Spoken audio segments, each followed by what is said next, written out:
Presented by HyperX Gaming. James Harden, Chris Paul, and the Houston Rockets are getting healthier by the day. This weekend, they're heading to Boston for a showdown with Kyrie, Jason Tatum, and the Celtics. Sunday at 3 Eastern on ESPN Radio and on ABC. Presented by Indeed. Hi, it's Paul Feinbaum. We're back live taking your phone calls, 855-242. Not that far away. Ask your parents to take you and your friends to the forest this week. It's closer than you think. Check out discovertheforest.org. Brought to you by the U.S. Forest Service and the Ad Council. ESPN 93.5 is KJOC Bettendorf Quad Cities from the Sheedy Family Chiropractic Studio.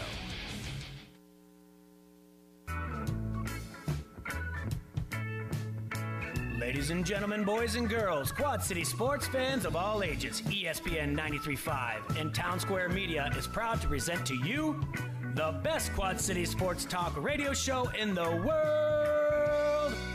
With the face who runs the place, T-Roy, the OG on the marquee, Jaybird, and the cat who runs the chat with the stats, Statman Surge.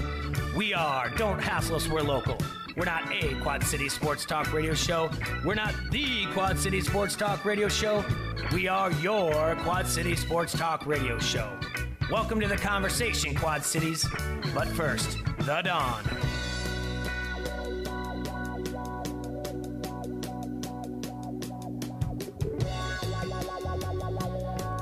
Good afternoon, Quad Cities. Welcome to Don't Hassle Us, We're Local on ESPN 93.5 FM. Here in the Hassle Palace, brought to you by Done Right Satellite and Security Solutions. Thank you all for listening and watching on Facebook Live. Mind you, you can also watch us on YouTube Live. You can download the app and listen to us, and you can listen to us on your computer at ESPN935.com. Just click the Listen Live button up in the right corner. It's Wednesday here in the Quad Cities. Slowly but surely, Surge, I promise you it'll get warmer. Yeah? On Friday, it's March. Well, it doesn't get warmer on Friday. Huh? Doesn't get warmer on Friday. Yeah, but that's the same. But March is the same month that's the first day of spring. So, great. I'm telling you, I'm making a. It gets colder Friday and Saturday. It's right around the corner. It's on you your know head. about March though. You know, you know March, right? Oh yeah. Comes in like a lion and out like a lamb. Oh, What'd you yeah. expect? So. Is that your lion now? Yeah. It's any It's a type. cat. Yeah, Okay. any cat, All right. whatsoever. I'll give you that one. Our boy T-Roy, the poor guy. He was up and running errands today, and he got all tuckered out. So, we're just one more day without him, and it will be all right. But we got a good show today. A little bit, real soon, we're going to call our boy Sargent, and he's going to tell us, because T-Roy still is in a fantasy golf league, he's not going to not show up for that. So we got to get some insight from there, and who to maybe if you want to wager some odds on who to put some money on for golf this weekend. Sargent's going to give us the insight there. And at 12:15, we have from the Quad City Times Don Doxey. He's been around the Quad City sports for quite a while. I'm very excited to talk to him to see how things have gone from, to print to online and print, and dealing with social media, how he uses that and how he has adjusted. And any questions that you may have, you can go ahead and call in at 391-3776 for Don, or you can leave them on the Vans Pizza Pub and Grill Facebook comment line, and we'll ask him that. I'm excited to ask about who's the best Quad City athlete he's ever covered, female athlete, male athlete, female athlete, best team, best moment that he's ever covered. There's a lot of things. I'm sure a lot of it will also happen to be with the 2016 Chicago Cubs. He's a big Cub fan. I know he's written a book about him as well.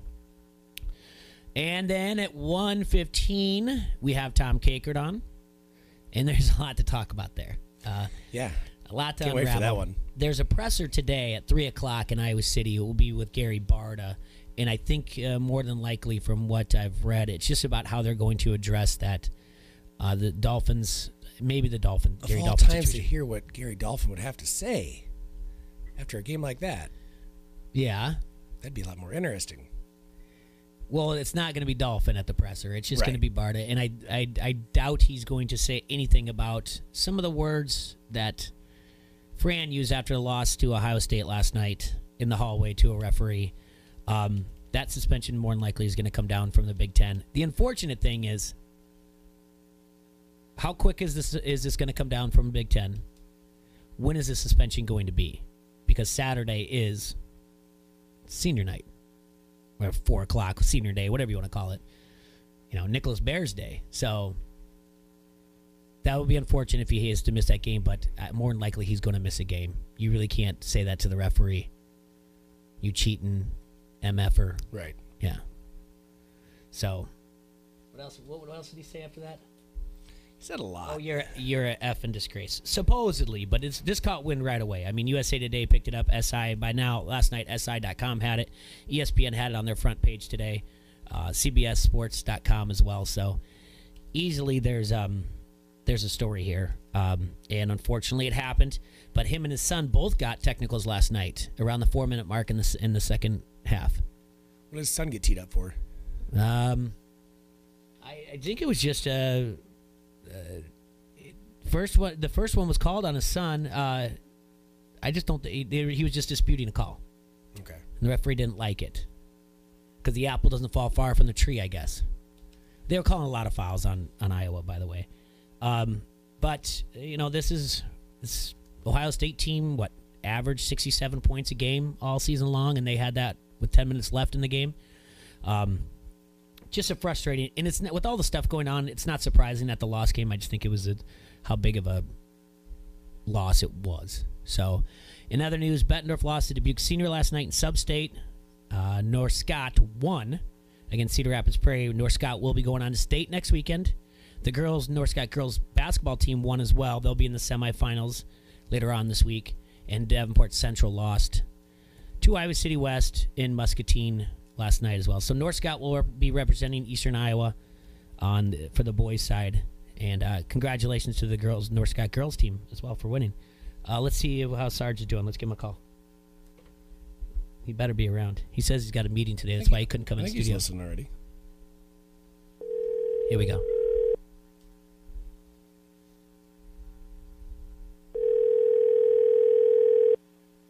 He's so excited. He's fumbling his hands to answer. What's going on, gent? Hey, Sarge. How you What's doing, up, man? Sarge? Not too bad, fellas. How are you? Good, man. Doing well. Thanks for answering our call. I know you're busy. You said, I'm swamped, but I'll make time for you guys. thanks. I appreciate it. You said you had a meeting at 1. You had a rep to deal with. I like how you say that. I like how you call recruiting new members, because I know it's the end of the month and you got to reach quota. I like how you call recruiting new members to the country club reps. Well, yeah. I mean, we have our way of getting around, actually giving out what's going on. So Yeah. All right. So where's the golf at this weekend? T-Roy's not in the studio. He's not feeling well, but he's going to be listening. And any other information I'm going to pass on to him. Where's the golf at this weekend? All right. Well, hey, T-Roy, feel better, man. It's the Honda Classic down outside Jupiter, Florida. Okay. All right. That's exciting. Well-timed event. So, yeah, no, nothing else is really going on outside Jupiter, but the Honda Classic this week. So that's where we're at. All right. You saying business is slow down there? I haven't heard anything lately in the news, so it must be. All right. So, what? Who you liking this week? Well, honestly, this is not really going out on a limb, but if T-Roy is really looking to make some noise, I think it might be time to take a heavyweight. Okay. And I think it's Justin Thomas's week. JT is he's a local down there. He's played well. He's the defending champion at this event, and I just think he's due. I think he's due for a win. He had a little Sunday 62 last week, and seemed like he kind of started to figure it out a little bit. Snuck inside the top 10, so he'll be really familiar at this course. He's the defending champion. I think it's his time. Is there any dark horses or anybody that you like the odds? Yeah, there's a few sleepers. I'm always checking out, those value bets. Daniel Berger is 30-1 to win this week. I'd have my eye on him if I'm looking for a good value bet. He lost in a playoff at this event a few years back, and he just tied for second at the other PGA Tour event last week in Puerto Rico. So I'm always a huge fan of how, the what have you done for me lately? How are you playing? So he's playing well. He's had good success at this event. I think 30-1 for him is a good value. Michael Thompson won this event way back in 2013, but he's 4 straight events inside the top 15. He's a 50-1 guy. Definitely a dark horse, but with his, track record at the event and the way he's been playing, I think that's a decent bet. And then Graham McDowell. We haven't heard his name in a while. He's been injured, but he's 60-1. He's just come back, made 2 cuts, including a top 20 at Pebble Beach. And he's had 4 top 10s in his last 8 starts at the Honda. And one of the other years, he was like a tied for 18th. So he likes the golf course. He plays well here. Seems to be healthy. And at 60-1, I think that's a decent bet. I know that name, Graham McDowell, and I don't think it's for a good reason. Did he do something last year at the Masters, like hit a hole-in-one? Or there's something to do. I made a bet last year at the Masters that nobody would get a hole-in-one or something crazy. Oh, I remember you taking that bet, but wasn't there like 3 guys that made a hole-in-one? Maybe on the last day, but I think he was the last one to do it or something like that. So you won't bet him because you don't like him for that? Yeah, I'm mad now, yeah. And I understand. He sounds like that old guy from, what was that show with the skipper in Gilligan's Island. Graham McDowell. Yeah, it sounds like the guy who was married to that older lady, the rich people. Mr. Howell? I like Tommy Fleetwood. Mr. Howell. There you go. Graham McDowell, Mr. Howell. Thanks. I'm older than Serge, and he knows this. Yeah. Well, okay, maybe it's not a great value bet for you, Jay, but for everybody else out Okay, there. well, that's I guess that makes sense. And what about cool guy Tommy Fleetwood? I don't think he's in the field this week. What about my man Bryson? He's also not in the field. What? No. They don't. Who doesn't want to go down to Jupiter this time of year? I think people are staying away for some reason. I can't quite wrap my head around it. Doesn't make any sense. I heard there's like traffic all over the place because people are going in front there taking selfies and all kinds of stuff. Ton of traffic. Yeah, ton of traffic going on. Well, if you don't like traffic, all you do is you get your limo driver to just drop you off, and you don't have to wait in traffic. All right. So how else are things going, Sarge? Good man. Good man. Things are getting ready to fire up here on the PGA Tour. We only got 5 weeks until the Masters, so this is about the time where I think even the non-golf fan is starting to get a little bit excited. So it would help if we get all the snow out of here. Yeah, that'd be true. It is kind of hard to get super excited when you can't yourself go out there and hit the links. But I told Serge, and I'm telling you, Sarge, that it's coming. I can feel it. I think we're coming up on the groundhogs. I like your 6 weeks. Yeah, not much more winter after this. The groundhog didn't see a shadow or something like that. I don't know. Yeah, I think all we gotta do is get through those negative temps coming back in the next week, and then maybe we'll finally be on the home stretch. See, that's the thing. I said this yesterday. I stopped watching the weather report. I can't stand it anymore. It's depressing. So it is depressing. Now I just try to tell everybody that it's going to be just fine. No, we need your optimism in this country, Jay. We sure do. We're in some weird times, Sarge. Some weird times. The Hawkeye team is just blowing up Ohio State. Fran isn't happy. Barda's finally got a presser. Things are going crazy all over. All over the place. I'm saying we need you. You are the man of the people. Yeah, I'll stay positive. I promise I will. Attaboy. Attaboy. All right. Well, thank you so much for calling in. I know you're busy, and then next week, hopefully, we can get you in the studio. Yeah, I'd love to. Anytime, boys. All right. We'll talk to you soon. Thanks, Sarge. Have a great day. Have a good show. We'll see you. Yep. Bye. All right. Well, let's take a quick break, and when we come back in studio, we'll have Don Doxey from the Quad City Times. Hey, Jay. Hey. I just want to encourage you to stop going to your favorite social media site asking for suggestions of where to get your oil changed. I did this today with our friend Nick Thole at Landjet. He said he was looking for a photographer. And you told him to not go to Facebook. You said to go to Locals Love Us. He went on Facebook. Yeah. And so I just easy steered enough. him in the right direction. I cut and pasted the website, put it in there for him, and he can use their easy to navigate website. Good. Yeah, we don't want them to do that. We don't want them to go there asking who does the best tattoo work or who has the best place for lunch in the Quad Cities. We want them to pick up their Locals Love Us guide. It's an easy to navigate table of contents, helps you find whatever you're looking for. Or go to their website at localsloveus.com, click on Quad Cities, and then browse the favorites. It's so easy to use, they even rank the most popular places for you. While you're on their website, don't forget to vote for our show, Don't Hassle Us, We're Local, and all of our sponsors. That's Locals Love Us, your guide to the best. I give a rat's ass about Twitter. Hey, this is Goose, PA announcer for the Quad City Storm, and you're listening to Don't Hassle Us, We're Local on ESPN 93.5. Do it again, a little more heart. Our refund is on the way. Time to get rid of this ugly siding. I already called Outland Construction. You mean Outland Buildworks? They did so many home renovations last year, they changed their name to Outland Construction. Can they renovate the kitchen? Outland Construction does that. The bathroom? Outland Construction does that too. Wait a minute, I thought we were talking about siding. How big is this tax refund? Where are you going? I'm calling Dave at Outland Construction. Find Outland Construction on Facebook and message Dave to schedule your spring renovation projects today. Attention Quad Cities. This is an event you are not going to want to miss. On Sunday, March 3rd, after 11 years, the rivalry returns. John Deere presents the Iowa Barnstormers versus your Quad City Steamwheelers. Experience the high-flying excitement of professional indoor football. Tickets start at only $10, and $2 of every ticket sold will benefit the Riverbend Food Bank. That's Sunday, March 3rd at 3 p.m. The Steamwheelers versus the Barnstormers. Call the Tax Slayer box office or visit SteamwheelerTickets.com to get your ticket today.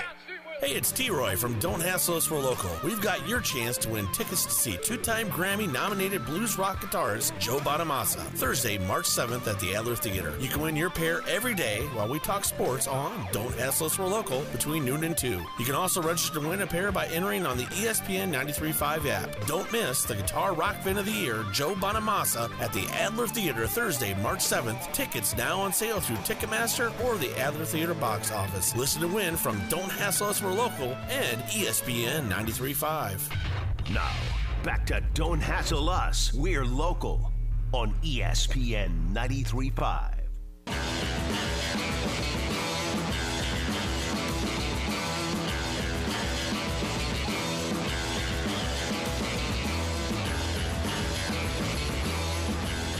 We are back in studio. ESPN 93.5, Don't Hassle Us for Local in the Hassle Palace, brought to you by Dunright Satellite and Security Solutions. In studio, from the Quad City Times, the man, Don Doxey. Don, how are you doing? I'm doing great. It's very nice to meet you. We've talked before through email, back and forth a few years, but never had the privilege to interview you, talk to you, and talk sports with you. So it's I mean, you're the sports media here in the Quad Cities. Well, I'm not the only one, but yeah, I've in terms of longevity, I may be it right now. I think, yeah. Yeah, but I mean, and that's what I'd like to talk to you about from print to print and the internet to social media, like how you evolve your writing and covering things. I mean, it's got to be every time you're constantly learning in your business.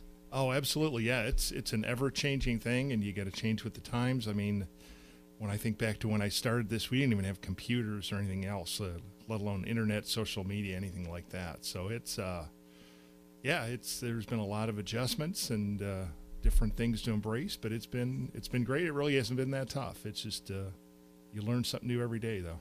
So when you say start from when you started, start from the beginning. Where'd you grow up at? I grew up in the western suburbs of Chicago. Okay. Two different towns, actually, in Maywood and Elmhurst, and then went to junior college there and ended up at Northern Illinois. But I really started writing sports when I was a sophomore in college in 1972, believe it or not. So I started doing that, did it part-time through college, started out in a little paper down in Mattoon, Illinois it was probably the longest 10 months of my life living there, but then moved to Woodstock, Illinois, and was a sports editor there for a couple of years, and then moved up to Cedar Rapids Gazette for 5 years, and then came here in 1984. So did some moving around early, but have stayed here for 35 years and enjoyed every minute of it. So, like the Cedar Rapids to here, were they owned by the same company, or are you just a different area you wanted to live? No, it was a better job. I was just one of the guys at Cedar Rapids. I was starting to do most of their Iowa basketball coverage there, but I came here actually as sports editor in 1984. So it was a big step up to a bigger job, more money, everything else, and so I jumped at that. I've done a couple different stints as sports editor. That early stint and then another 12-year stint later on. But I much more enjoy just getting out and writing and rather than being the boss. So it's, I made that move in 2016, I guess it was, and I've been doing that ever since. So 2016 is when Koss took over? Actually, there was a guy named Adam Sebbing for about a year in between, and then he handed it off to Matt Koss. Okay. But I hired all of those guys, and now I'm working for them. But but it's great. Matt's a great guy to work for. So in Cedar Rapids, so you've been following Iowa basketball, writing about them for quite some time. Yeah, all the way back to the Lou Olson era, really. I became the Gazette's basketball beat writer for the last year or two of the Lou Olson era, and have been doing it, through the Raveling, Tom Davis, Steve Alford.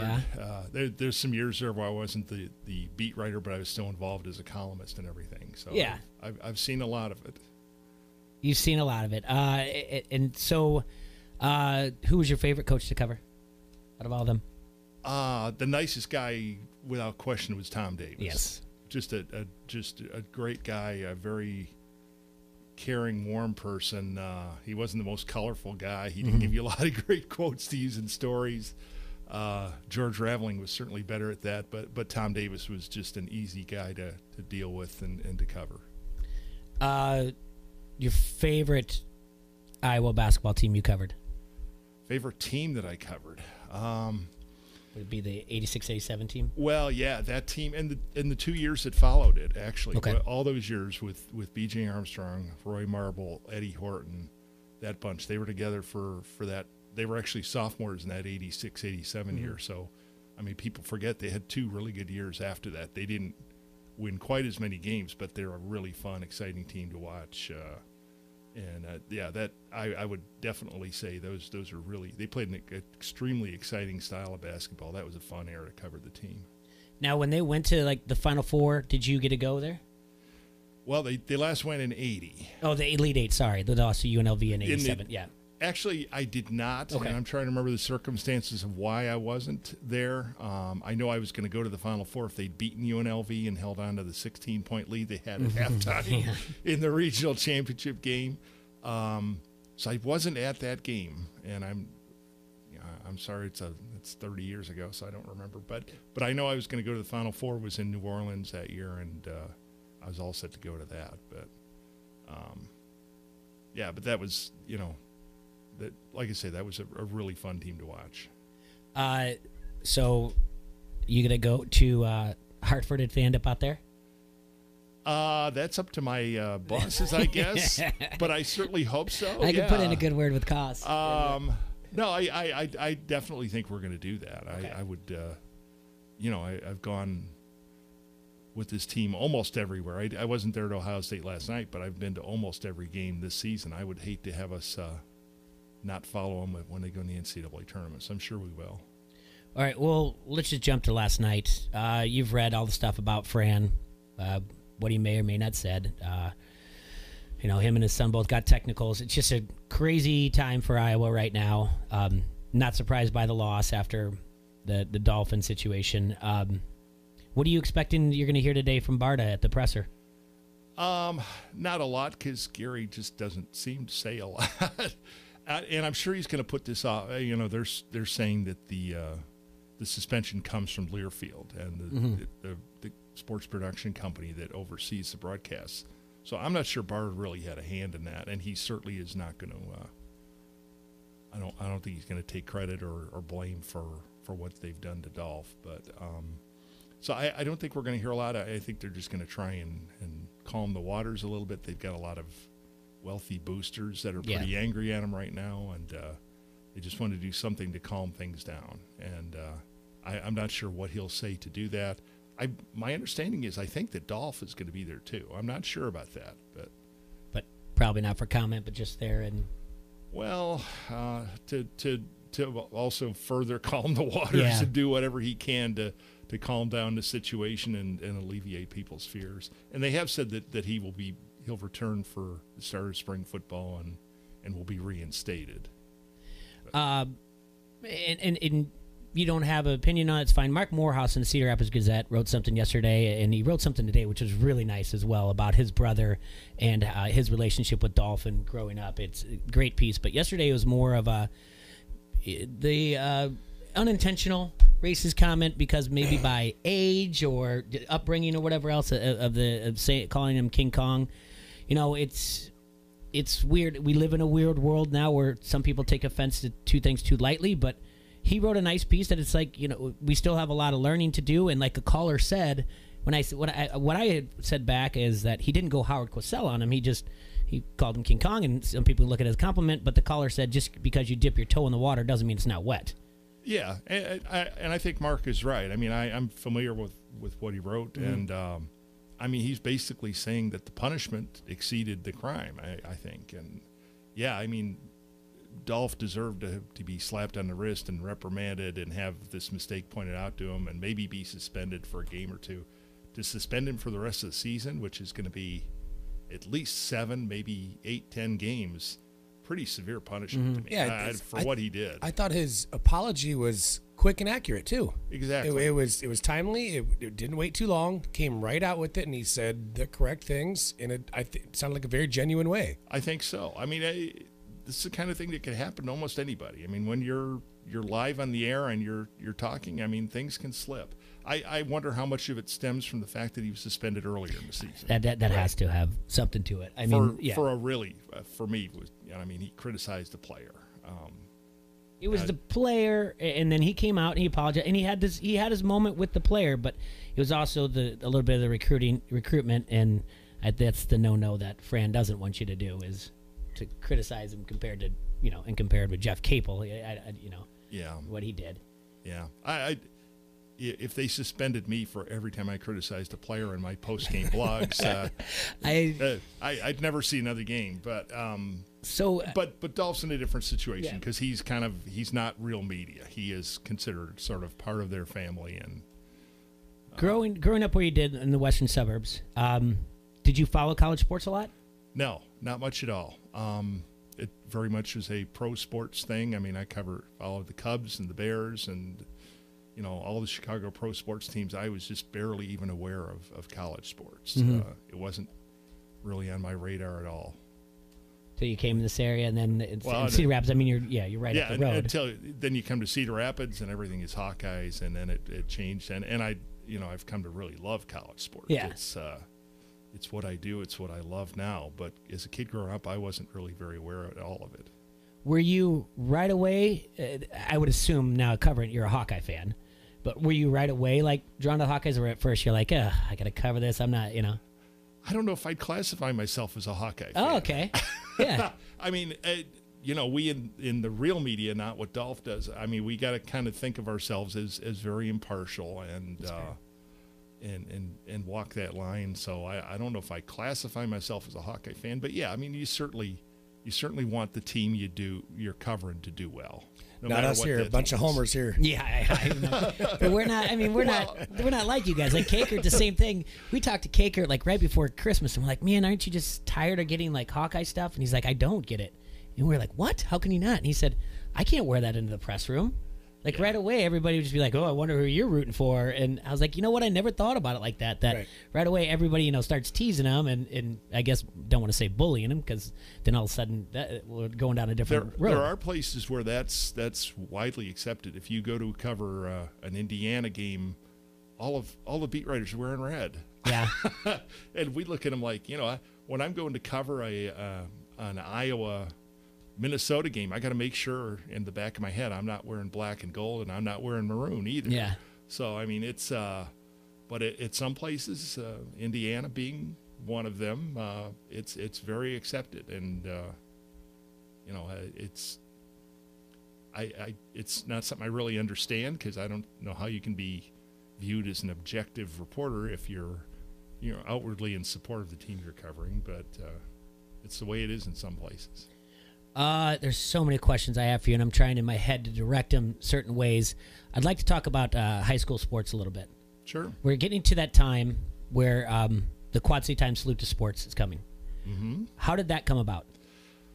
It started out as just a high school sports banquet in 1982, 2 years before I got here, and it was a banquet that we held where the athletes could come and they could bring their coach, and that's it. Parents couldn't be there.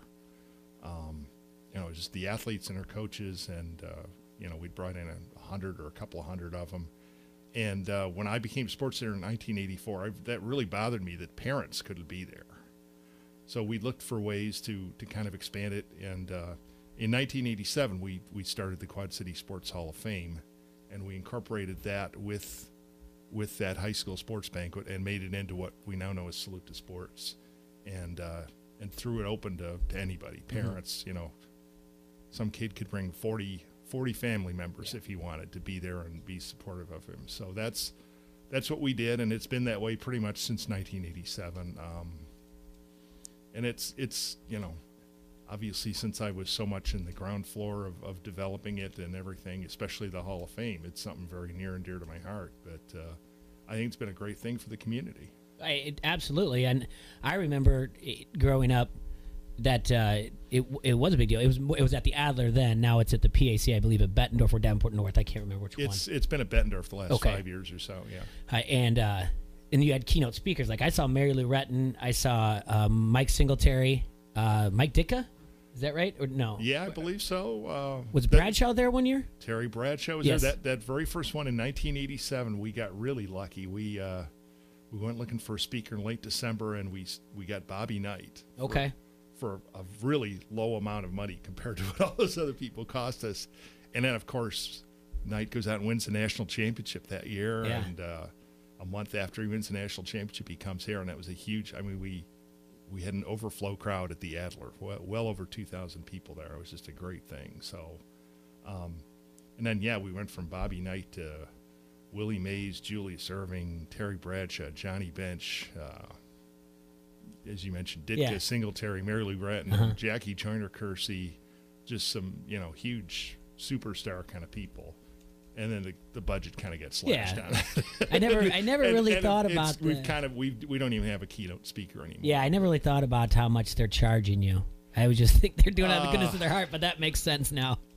Yeah, I know Knight was something like $4,000, which compared to, is I don't know what we paid Bradshaw. It was more like 15 or something like that. It got really expensive. And the thing we found, too, then we started having lesser speakers, and we realized that the Hall of Fame people we inducted, all of them were giving very often really compelling, great speeches and saying things that are really relevant to the high school athletes that were there. And they were better speeches than the keynote people we were bringing in. So we just kind of, at some point, eliminated the keynote speakers. And we've got this, we induct 3 Hall of Famers every year, and those speeches are really every bit as good as what, and we get them for free. So, how does the nomination for the athletes? How does that go about? You guys just get together, the riders, or for the athletes of the year? For the male athlete of the year, the female athlete of the year, and now team of the year, which they added, I believe, maybe 5 years ago. We'll assemble this. We'll take nominations from all the schools, and more often than not, we'll end up with 30 or 40 male and 30 or 40 female athletes, and then we kind of go through as a staff and vote and trim it down to, I guess, 12 finalists is what we're doing now, and then vote from there on who the athlete of the year is. But in the beginning, and it starts right around this time of year, we'll start taking nominations from all the different schools in the area on who they think is deserving of this. And then the same thing for the team, or it's not as, we're not going to get 30 or 40. Yeah, we don't really get nominations. Those are pretty obvious. Yeah. You look at teams that have won state titles or far exceeded expectations, and we'll kind of just assemble that from within our staff. We'll sit down and talk about it and brainstorm and come up with a list for that. And then the Hall of Fame. How do you guys come up with the nominations for that? There's the winners, I guess. Yeah, there's a panel of voters that includes anybody that's in the Hall of Fame already, most of the local media people, some other local people that have been in the sports scene a long time. It's a panel of, I think, 80 or 85 people, and we have little short biographies of about 150 people we'll send out to them, and they vote from that. We actually do 2 rounds of voting. We'll from that first round, we'll take the top 8 people in ties and kind of like making the cut in the PGA tournament, and narrow it down to finalists, and then send out a little more detailed bios and do a second round of voting, which actually closed on Monday. Was the end of voting for that. So I can't tell you who's in. Oh no! I'd rather look forward to those Sunday papers when you guys. But so anyway, it's a long process. But we do 2 rounds because if a lot of people in that first round will, if you went to Davenport Central, you might vote for 3 Davenport Central people. So we narrowed that list down, and the second round of voting is a much better gauge of who really deserves to be in this, and and then we decide around this time of year who's in and go from there. Yeah. Sticking to high school, the best high school athlete you saw in this area. Wow, that's 30, you can even give me 5. 35 years. If I had to name just one, I think Tavian Banks probably is probably the guy. Bettendorf running back in the early 90s, went on and played at Iowa and would have had a long NFL career if it hadn't been for injuries. He had a really, really bad knee injury that maybe with today's medical technology they could have done something with, but back then they really couldn't do much with him, and it was the end of his career. But Tavian was just a spectacular player. I mean, he was a combination of moves and speed, and I've seen a lot of great athletes since then. I'm not sure I've seen anything quite like him as far as what he could do. On top of that, he was the best soccer player in the state too, at the same time. So I mean, he was just a special athlete. He'd be first on the list. And then we've had so many good basketball players come through here. A couple just in the last few years, DJ Carter, Joe Wieskamp, but Ricky Davis, a guy named Pete Michael at Rock Island, who was right around the same time as Ricky Davis, was a really tremendous player. Was the top player for Cincinnati for a couple of years in college. It could be a long list if I. Yeah, no, you named all those would come off the top of my head as well. So I mean, we just had last week. Well, we've had Tavian on, we've had Pat Anger on, we've had Tyson Blazer on too. So I mean, and he was a phenomenal prep athlete as well. Female wise, I haven't done as much with girl sports, but another Bettendorf, and this name may not mean a lot to you, Jamie Olson, back in the 90s. Can I ask you a question? How did she not make the Des Moines Register top 50 basketball players of all time? I'm not sure. It just came out 2 days ago, and she wasn't on it. That is incredibly wrong. And I know she did more in the pool as well, but anyway, sorry to interrupt you. But. No, and I don't know, was that based on high school career? She was not Miss Basketball. She probably should have been. But then she went on from there to become the career scoring leader at Iowa State. Yeah, but it was high school basketball. And on top of everything else, was a state swimming champion. I don't know of anybody else that's ever had that combination where you're a really, really, top of the line basketball player and also the best swimmer in the state. I mean, that's just unheard of. So off the top of my head, she would be somebody that was really special. Bree Beal at Rock Island, who just finished her career Monday night. I haven't really seen a lot of Bree in person, but obviously she's one of the best high school athletes we've ever had around here. Yeah. No, I agree with that. Probably Ripslinger from Assumption. Absolutely. 2 Ripslingers. Yes. Joy and Rose both were tremendous athletes.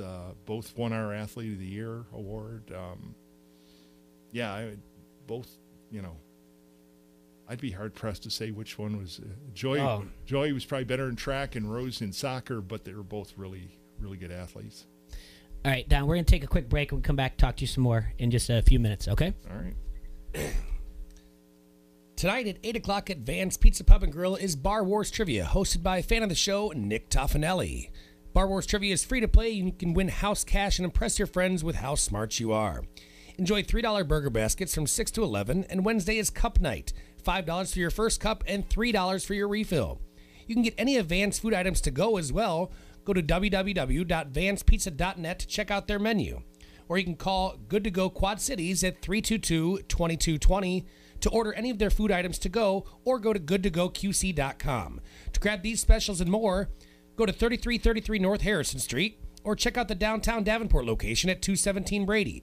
Van's Pizza Pub and Grill, come get served. This is Josh Sides, head coach, St. Ambrose University Esports. You're listening to Don't Hassle Us, We're Local on ESPN 93.5. Okay, we're rolling on Powerball Radio. Take one. Wednesday's estimated Powerball jackpot is $322 million. Not bad, but give me more excitement. Wednesday's estimated Powerball jackpot is $322 million. A little more smile in this one, please. Wednesday's estimated Powerball jackpot is $322 million.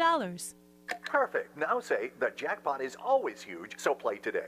Wednesday's estimated... Or I can just say it myself. Woohoo! Our refund is on the way. Time to get rid of this ugly siding. I already called Outland Construction. You mean Outland Buildworks? They did so many home renovations last year, they changed their name to Outland Construction. Can they renovate the kitchen? Outland Construction does that. The bathroom? Outland Construction does that too. Wait a minute, I thought we were talking about siding.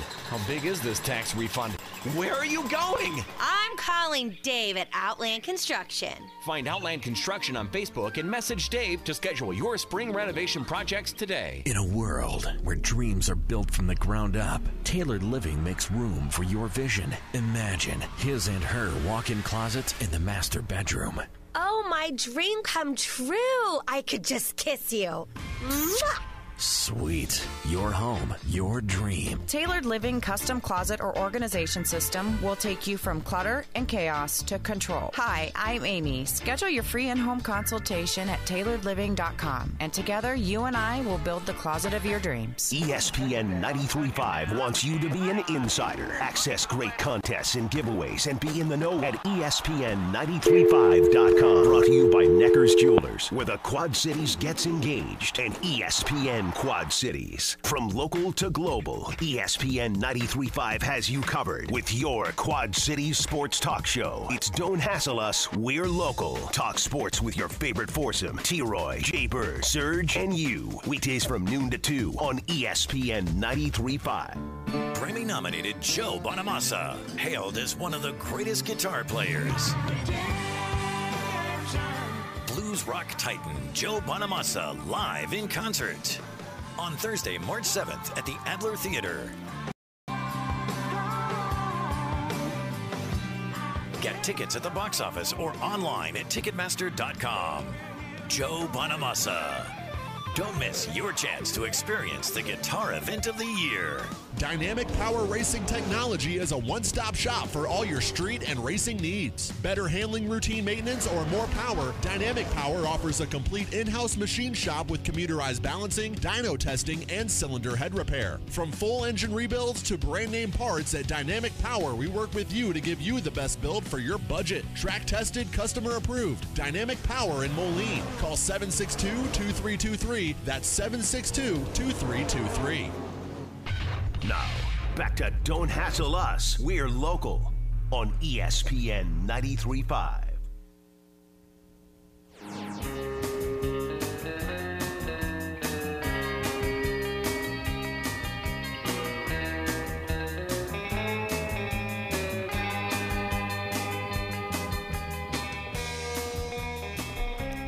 Welcome back to ESPN 93.5. You're listening to Don't Hassle Us, We're Local. We're here in the Hassle Palace, brought to you by Dunright Satellite and Security Solutions. Currently in studio talking to Quad City Times, Don Doxey. Just got done talking to Don about, how he got to the Quad Cities, some things he's covered with the Iowa basketball, and the local prep scene around here. Don, I want to talk to you about a couple other things. Let's talk about your growing up being a Chicago Cub fan. Yeah, that's really the start of my love for sports. My parents weren't really into sports, but my mother's father, my grandfather, was just a diehard baseball fan, and he. So there was a lot of Sunday afternoons sitting around watching the Cubs with him and hearing stories. He had seen Tinker to Everest Chance and people like that, and filled my head with all these stories of baseball that he'd seen and the Cubs and everything else. And so that was really kind of the start of my love for sports, is watching the Cubs. And they were terrible back then. That was, the early and middle 60s. But it's still, have fond memories of sitting around watching those games with my grandfather. And you've written 2 books. I mistakenly thought that one was Cubs, but no, you've written 2 books. One about Iowa.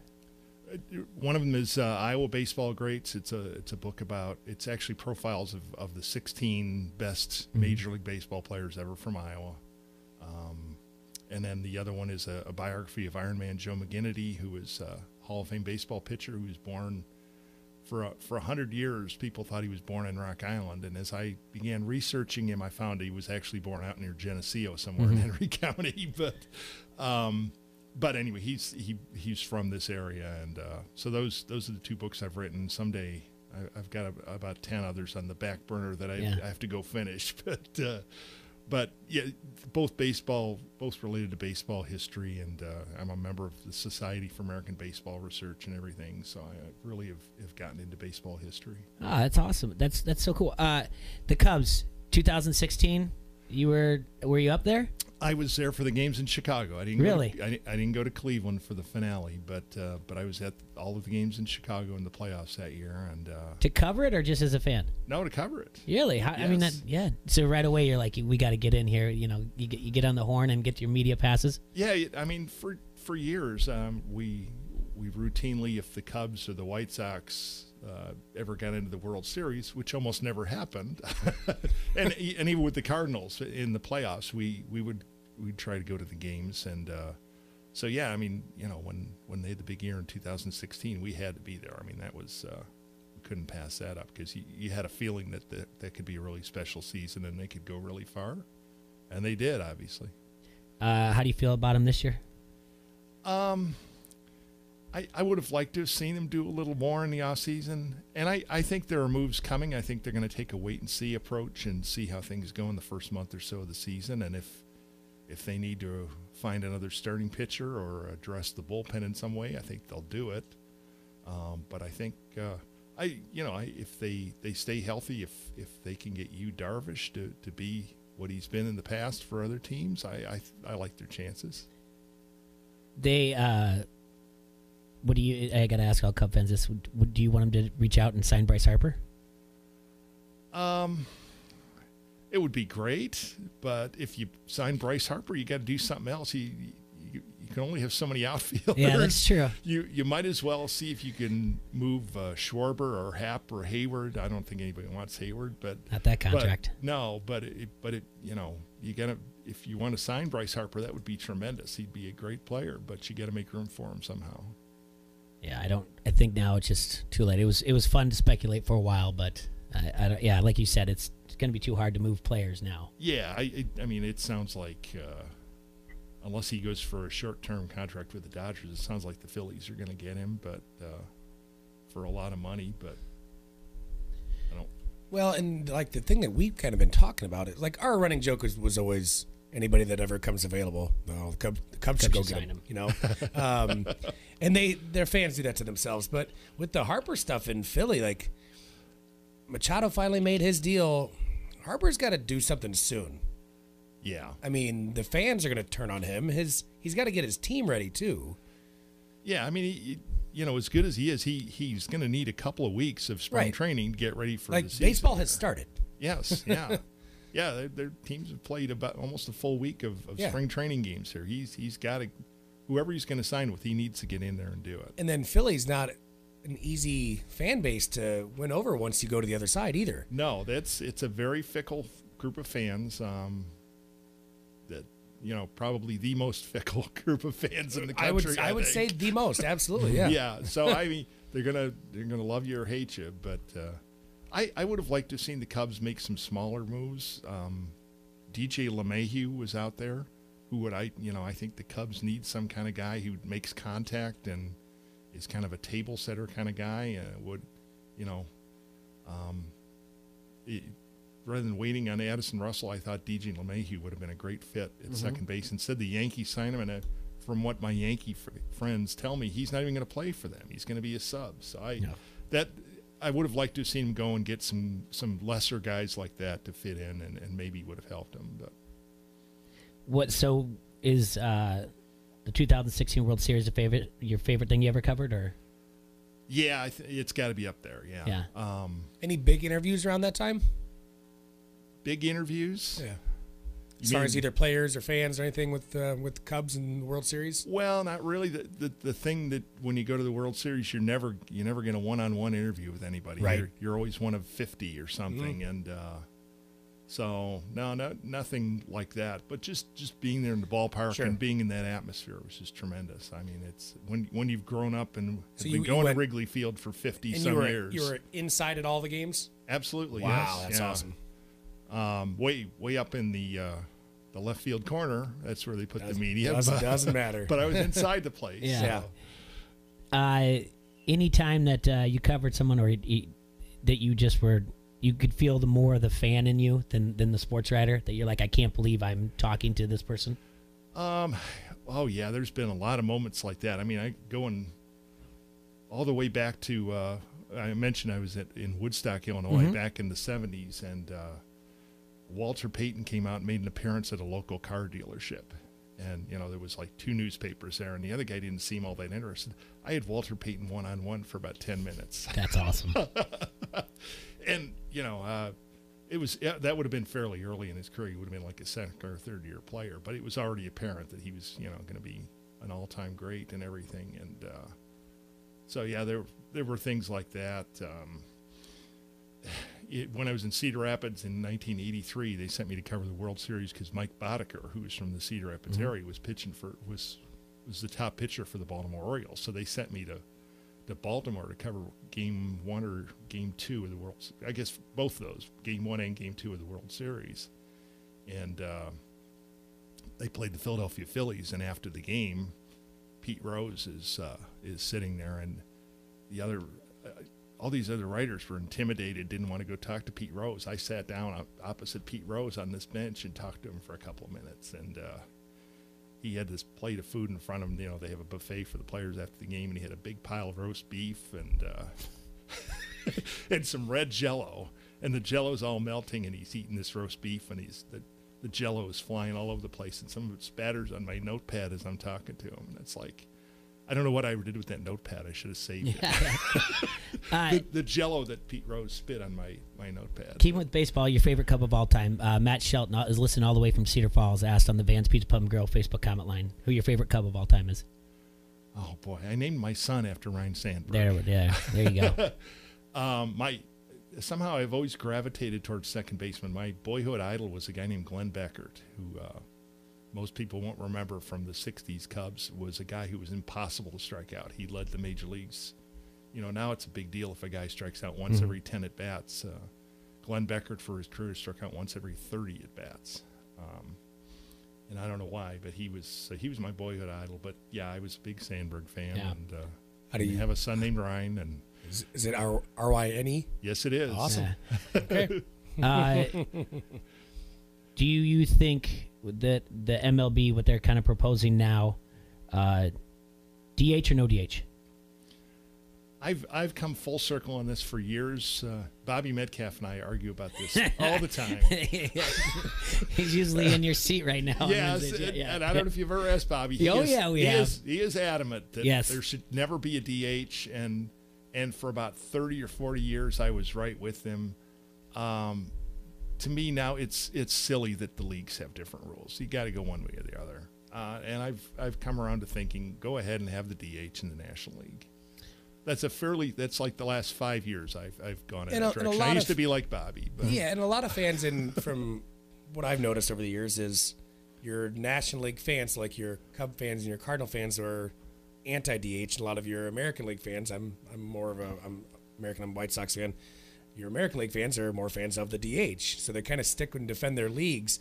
I've slowly turned to just go one or the other. Yes, yeah. Stop having different rules for different leagues. Yeah, just one or the other. We've gone 46 years with different rules. Yep. Let's have them be the same for once. And it would be very, very difficult for the American League to go the other way and not have the DH. I mean, I just don't see that ever happening. So let's go ahead and have the National League have the DH, especially since the Cubs have Kyle Schwarber and of all time for the Cubs to want a DH. Who can't really play any other position. Right. And Don, the steroid era, should it be in the Hall of Fame or not? This is another thing I go back and forth on. The thing is, we don't know who was on steroids and who wasn't. we're kind of guessing. There's been some evidence here and there that obviously, and about some of these guys, we're pretty sure that Bonds and Clemens and McGuire and Sosa were, but you're too nice. Well, yeah, but how do we really know that Ken Griffey wasn't too? Right. We just because they didn't put on all this weight and they didn't show it visibly. Change, right. There was maybe he was smart enough that there's no evidence that he ever was, but how do we really know? So I don't know. The other thing is Bonds and Clemens were great players before steroids. They were headed for Hall of Fame careers even before that. So I've started to think that maybe people are making too big a deal out of that, and I think it's reflected in the voting. I think those guys, Bonds and some of them, are getting more votes as each year goes by, and if I'm not mistaken, in the Hall of Fame voting. So I'm starting to think that maybe you just let them in. Yeah, but gaining weight, gaining votes, and losing time, they're going to cross paths sooner or later. Absolutely, yeah. I don't know that it's ever going to get to the point where they get in. I don't. They're not gaining votes that significantly. Your guy Pete Rose, should he be in the Hall of Fame? I wouldn't call him my guy because I wasn't really a big fan of him. It was just technically you shared fun. Jello with him. Yes, it was just fun to be able to tell people how this guy was slobbering and slobbered Jello. And I had him one-on-one. I had Pete Rose one-on-one there because it was after a tough game and nobody else wanted to talk to him. But that's a tough one because I think he really consciously. I don't know. I still think he probably should be in too because he didn't. There's no evidence that he bet against his own team, that he threw games or anything. He did. And if you let him, the opposite. Yeah. and if you let him, you better let Joe Jackson in too. And those guys, but 20 or 100 years later, after Jackson and other players from the 1919 World Series, but no, I there's so many things that we know, but there's so many things we don't know about all this. And I would probably throw the door open to all those guys. Don, we have to take one quick break, and I'm only going to keep you for just a few more minutes after that because I know you have to get up to Iowa City for the presser, but we have to take a quick break before the 1 o'clock hour. Front Street Brewery, the oldest brew pub in the state of Iowa, is nestled beautifully along the bank of the mighty Mississippi. It's served the fine community of Davenport, Iowa since 1992 with awesome beers such as the Davenport Gold, a satisfying American ale, pale straw in color with a sweet corn-like aroma and a crisp, clean finish. Smooth, balanced, and refreshing. Or the Wise Guides, their take on the instantly recognizable German wheat beer that staked its claim on palates around the world. Brewed with noble German yeast, this refreshingly sweet and smooth brew features a citrusy tart aroma with significant notes of banana and clove. Or the Raging River, an English-inspired American Indian pale ale with incredible balance, featuring an earthy, slightly fruity hop aroma with moderately bready malt notes. A bronze-colored IPA that you don't need a beard to drink. This is your gateway IPA. Check out their Facebook page for food and drink specials. Also visit their webpage at www.frontstreetbrew.com. Go to the restaurant at 208 East River Drive or check out the tap room at the Freight House Complex. That's Front Street Brewery, www.frontstreetbrew.com. This is Adam Rosso from Hawkeye Headquarters, and you are listening to Don't Hassle Us, We're Local on ESPN 93.5. Grammy-nominated Joe Bonamassa, hailed as one of the greatest guitar players. Blues rock titan Joe Bonamassa live in concert on Thursday, March 7th at the Adler Theater. Get tickets at the box office or online at Ticketmaster.com. Joe Bonamassa. Don't miss your chance to experience the guitar event of the year. At Hardee's, we know no one wants a tough commute. Remember that guy Odysseus, Shackleton, anyone who went near the Bermuda Triangle? No, you want your day to start as painless as possible. And Hardee's new Rise and Shine coffee helps you on that quest. Our new bold yet smooth coffee is free with any purchase. And because it's free, it's already more impressive than whatever Marco Polo commuted all that way for. Hardee's because it tastes better. Offer valid for a limited time at participating restaurants with purchase of any menu item at regular price. Tax not included. Limit 1 per customer per visit. Not valid with any other offer or discount. ESPN 93.5 wants you to be an insider. Access great contests and giveaways and be in the know at ESPN935.com. Brought to you by Necker's Jewelers, where the Quad Cities gets engaged, and ESPN Quad Cities. From local to global, ESPN 93.5 has you covered with your Quad Cities sports talk show. It's Don't Hassle Us, We're Local. Talk sports with your favorite foursome, T-Roy, Jay Bird, Serge, and you. Weekdays from noon to 2 on ESPN 93.5. Our refund is on the way. Time to get rid of this ugly siding. I already called Outland Construction. You mean Outland Buildworks? They did so many home renovations last year, they changed their name to Outland Construction. Can they renovate the kitchen? Outland Construction does that. The bathroom? Outland Construction does that too. Wait a minute, I thought we were talking about siding. How big is this tax refund? Where are you going? I'm calling Dave at Outland Construction. Find Outland Construction on Facebook and message Dave to schedule your spring renovation projects today. Quad Cities, get ready for WWE Live. Sunday night, April 21st at Moline Tech Slayer Center in a double main event. Braun Strowman exacts revenge on Baron Corbin. He's gonna get these hands! Then in a triple threat match, Bobby Lashley, Finn Balor, and Drew McIntyre face off for the Intercontinental Championship, plus Sasha Banks and many more. Don't wait. Great seats are available now at the box office and Ticketmaster.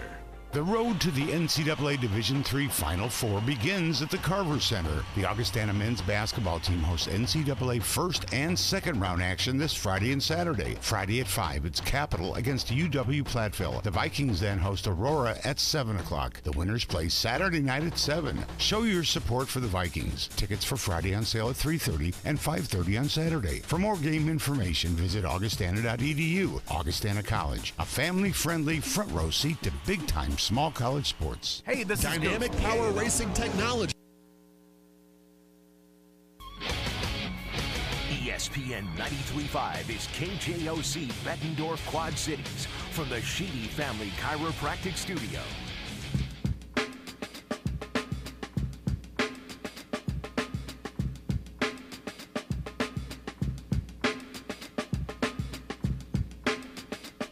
Welcome back to Don't Hassle Us, We're Local on ESPN Radio, 93.5 FM on your dial. I want to remind you all that you can watch us on Facebook Live. Leave comments on the Vans Pizza Pub and Grill Facebook comment line.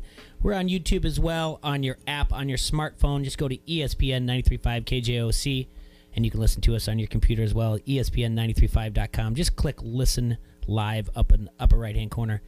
101 in the afternoon. We just have a few more minutes with Don Doxey from the Quad City Times. He's got to get out of here. He's got to get up to the presser in Iowa City. Got to hear Barta talk about all the fun things that are going on. I'm sure he's enjoying his job right now. But speaking of, sometimes people give pushback and nothing this severe. But you said, you went from a typewriter to a computer to the way print has evolved. Mm-hmm. And along with that, to think that have made things simpler for you to get things done. I mean, can you imagine, did you ever at a time think that you could just be somewhere else, email your story, and then you didn't have to go anywhere, and now even, faster, all that, and you can even publish your own, and they can take it on your laptop if you're somewhere else. Absolutely, yeah. I mean, it's, I never envisioned it would get to this point, but yeah, it is. It's amazingly easy. I can be sitting in some gym, hundreds of miles away and put my own story online if I want to. It's, I don't even email it in. So it's, going from the point where we used to, we did start out with electric typewriters mm-hmm. and typing up things and edit, you couldn't go back and change stuff obviously. So you don't think about it when you're doing it the old way that it's going to get to this point. And it's great that it has. It's made things a lot easier. Yeah, and what's also made easier is for people to get a hold of you and tell you, to criticize constructively, you hope, for some things that you may write, or even your opinions of things. And going and evolving that way, you would think it'd be like a letter to the editor, a phone call. We're just kind of progressing here. A phone call to the office, which I'm sure you still get. Then we progress to an email, mm-hmm. and then message boards where they could write messages after your articles, and now you have Facebook. They can leave comments, and Twitter. Yeah. Which has made it easier for people to also remain anonymous and say things however they want to. Absolutely. But the one thing that hasn't changed is how you approach that, and you just, like I was telling you, you just kind of, you have to an extent, ignore them, especially when they're anonymous. You know, you have to have faith that you're doing the right thing and you're being fair and you're doing things objectively, and it doesn't matter what those anonymous people out there think. You just got to have faith in your own abilities, and you just, you know, you learn not to pay a lot of attention to it. Yeah, but you've never just been like, I just want to find that person in a dark alley and just open hand slap them. Oh no, that happens. Yeah. No, that's a pretty much daily occurrence. No, it's you know, but you don't let it affect what you're doing. Yeah, I'm not saying it doesn't affect you somewhat emotionally, that you don't think, boy, this guy's an idiot. And, and like you say, but I mean, but you don't let it impact how you do your job. Yeah. So it's interesting because, I mean, of all things, out of everybody that's on the paper, and I feel like I haven't seen it in a while. Or you still do? Do you still have your Sunday page? Yes, I do. Yeah. That's the one that's the most opinionated. Yes. Yeah. I mean, those are your thoughts of like, you know, if the Bears need to do this or Cubs need to do this or Iowa. I mean, most everything else is covering. This is more your opinion, and that's probably the one you get the most backlash. Yeah, to an extent. You know, and it depends on the season. And as we get into the spring and summer, I don't do quite as much coverage, so I do write more columns and more opinion pieces and things like that. But yeah, through this time of year, that's the primary vehicle for expressing opinions. And yeah, I've had many people come up to me through the years and say, you know, I don't agree with you most of the time, but I still read it. Yeah, and that's the thing. And that's all I care about. Yeah, that's all you care about. It's just, I mean, there's in the world of podcasts, they'll tell you, and even Matthew Berry will say it on Fantasy Focus. It's not the listens, it's the downloads. You know, exactly. Yeah. So, no, I know you got to go, and I want to appreciate you making the time to coming in here. This has been awesome to talk to you. It's I just wanted to find the time when I thought I could get you in here, and this was one of them. And you were so quick to say yes. I really thought you were going to say, yeah, just get a hold of me later in the spring when it dies down a little bit. Well, you caught me in a week here where I had some time to do some things. But it's you know, I love talking sports anytime, and the time has flown by. It doesn't seem like it's been that long that I've been here. Yeah. Well, we'd love to have you back when you find time again. It's been a pleasure talking to you, and Don, have a safe trip. We look forward to talking to you again, my friend. All right, thank you. Thank you. All right, we'll take one more quick break, and then we'll get ready for Kaker to come in. Do you want the latest in TV and security technology but don't know where to start? Call Done Right TV and Security Solutions, your Dish premier local retailer, to get started today. They'll take the guesswork out of choosing the latest smart home technology with your budget in mind. Dish has been a leader in technology for years, and the Hopper Smart HD DVR interacts with your smart speaker to change channels, pause, and fast forward with just the sound of your voice. Sign up today and receive a Nest doorbell system free courtesy of Done Right. So call 866-84-RIGHT today. Let Done Right provide local professional installation with personal service that's trusted by thousands of business and homeowners in the Quad Cities. Restrictions apply. It requires an internet-connected Hopper. That's Done Right TV and Security, 866-84-RIGHT.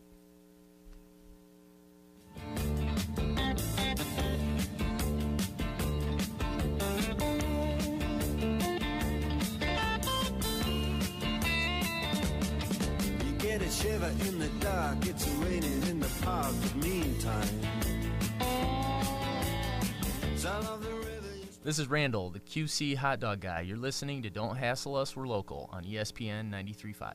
Is a one-stop shop for all your street and racing needs. Better handling, routine maintenance, or more power? Dynamic Power offers a complete in-house machine shop with computerized balancing, dyno testing, and cylinder head repair. From full engine rebuilds to brand-name parts, at Dynamic Power, we work with you to give you the best build for your budget. Track-tested, customer-approved. Dynamic Power in Moline. Call 762-2323. That's 762-2323. Quad Cities, get ready for WWE Live. Sunday night, April 21st at Moline's Tech Slayer Center in a double main event. Braun Strowman exacts revenge on Baron Corbin. He's gonna get these hands! Then in a triple threat match, Bobby Lashley, Finn Balor, and Drew McIntyre face off for the Intercontinental Championship, plus Sasha Banks and many more. Don't wait. Great seats are available now at the box office and Ticketmaster. Hey, it's T-Roy from Don't Hassle Us, We're Local. We've got your chance to win tickets to see two-time Grammy-nominated blues rock guitarist Joe Bonamassa, Thursday, March 7th at the Adler Theater. You can win your pair every day while we talk sports on Don't Hassle Us, We're Local between noon and 2. You can also register to win a pair by entering on the ESPN 93.5 app. Don't miss the Guitar Rock Fan of the Year, Joe Bonamassa, at the Adler Theater Thursday, March 7th. Tickets now on sale through Ticketmaster or the Adler Theater box office. Listen to win from Don't Hassle Us, We're Local and ESPN 93.5. Your garage is cluttered. Instead of a place to park your car, you've got sports equipment, lawn tools, half-finished projects, and a workbench that hasn't been touched in years. Tailored Living of the Quad Cities can take your garage from clutter and chaos to functional and fun. Whether you want a killer man cave or just to get clean and organized with an epoxy floor and custom garage cabinets, we've got you covered. Hi, I'm Amy. Schedule your free in-home consultation at tailoredliving.com and you and I will design the garage of your dreams. Tax time is savings time, but you don't need your refund money to buy at Lou Jack's. It's the used car tax time savings event at Lou Jack's Used Car Center. Keep your refund money with zero money down on used cars. Over 250 quality pre-owned vehicles and the lowest used car prices in the Quad Cities. Plus, get Lou Jack Promise exclusives like our 7-day exchange policy and up to a 12-month, 12,000-mile limited powertrain warranty on your purchase at no cost to you. So think of all the things you can do with your tax refund money. Spending it at Lou Jack's Used Car Center isn't one of them. Get the used car you want this month only for zero down. It's the Used Car Tax Time Savings event at Lou Jack's Used Car Center. Temporarily located at Lou Jack Hyundai. LouJack.com.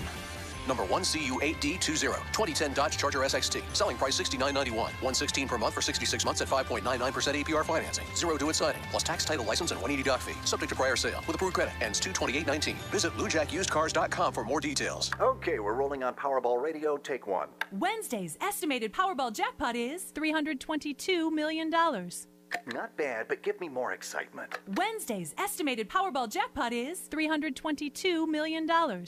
A little more smile in this one, please. Wednesday's estimated Powerball jackpot is $322 million. Perfect. Now say, the jackpot is always huge, so play today. Wednesday's estimated... Or I can just say it myself. Woohoo! Now, back to Don't Hassle Us. We're local on ESPN 93.5.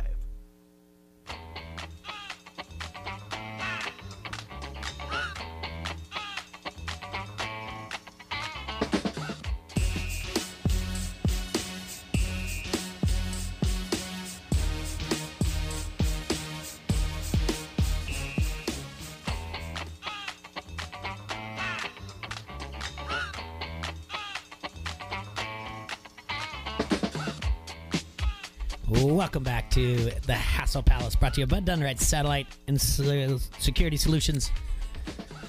ESPN 93.5. I was so excited about mixing up there. Unpredictable mixmaster. DJ Bumper was moving things there. I got so excited. T-Ray's going to come back. Who's DJ Bumper? I want to know DJ Bumper. It's a guest we have on the show. Yeah. We want to thank Don Doxey for taking the time to talk to us. He's a humble man, but he is a local media legend around here with obviously tons of stories. And I feel he's got 1,000 more stories he could tell us. Oh, yeah. Yeah. He just, when I read away, I was like, oh, you're the man. He's like, I don't know if I'm the man. But yes, he's seen it all and done it all for the Quad City Times. We didn't even get into like the Rumble on the River with Michael Nunn. What they're going to do with, what about the draft coming up, which we'd like to talk to him about. What he thinks that, they're going to do over there in Rock Island. If he ever got to cover the draft, there's so many things that he's been able to see. The 85-86 Bears. So all kinds of, Quad City, Angels, Cubs, River Bandits, swinging the Quad Cities. I can keep going there.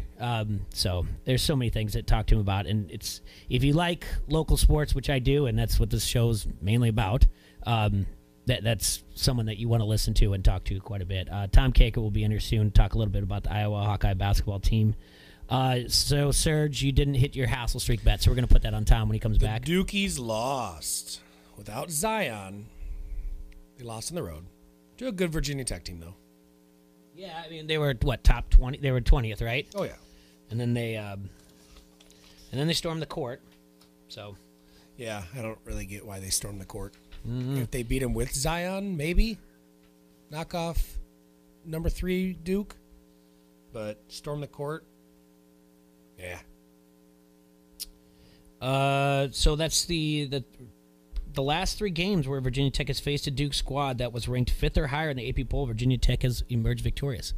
As a matter of fact, the last time they played and Duke was in the top 5 was exactly 365 days prior to the game last night that they beat him.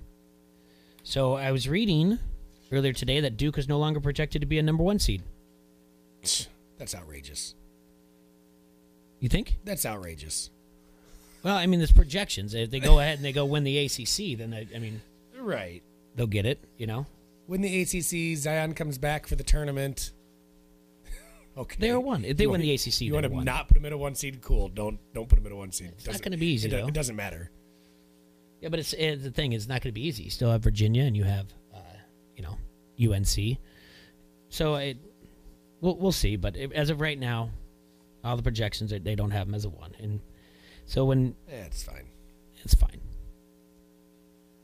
They're going to be exciting to watch. With or without Zion for the remaining games in the regular season, ACC, but then tournament time comes. The big deal is if he plays or not, which I'm assuming he will. So they some of those cities he was naming that he worked at. Do you know? Were you familiar with any of those that Don said he worked at? Yeah. Yeah.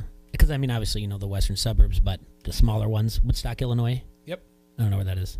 Yeah. But is that down where you grew north? up? Or? No. Okay. It's way further north. But like we were talking about with Coach G the other day, the way Augie recruits, you get a lot of Quad City area guys, and then you get a lot of Chicago suburb guys. So I got to go to school with guys from Woodstock, from all over Chicago area up there. So north, south, east, west. Yeah. I knew a handful of guys from Woodstock. I want to remind everybody to go out and on your Podbean app, on your smartphone, or on your Apple Podcast, go ahead and subscribe to Don't Hassle Us. We're local and podcast. We have our show on there, but we also have incorporated some other shows. We started creating more content. Last night I recorded our 2nd episode of our fantasy baseball. It's not me. It's not Serge. It's not Troy. It's Matt, our friend Matt Bowie. He's been on the air. He's talked to us plenty of times. And Evan and Greg. Matt and Evan have worked for publications for fantasy baseball. They have been on podcasts for fantasy baseball, played in multiple. They play in national leagues, not just like local ones. And same thing with Greg. And Greg is more, this is his first time doing a podcast, but he's the one that actually, when they're all together and in leagues, these national ones, he's the one that actually wins. So they have a lot of interesting information. If you like fantasy baseball and you want to listen to a podcast, something local, go ahead and download that. Make sure you're, subscribe to us. You can get everything we put out there, including our Everything Combat with Pat Militich and our Paradigm Pod, which is all about esports. So go to either Podbean app, go to Apple to download that. We're very excited to work with them.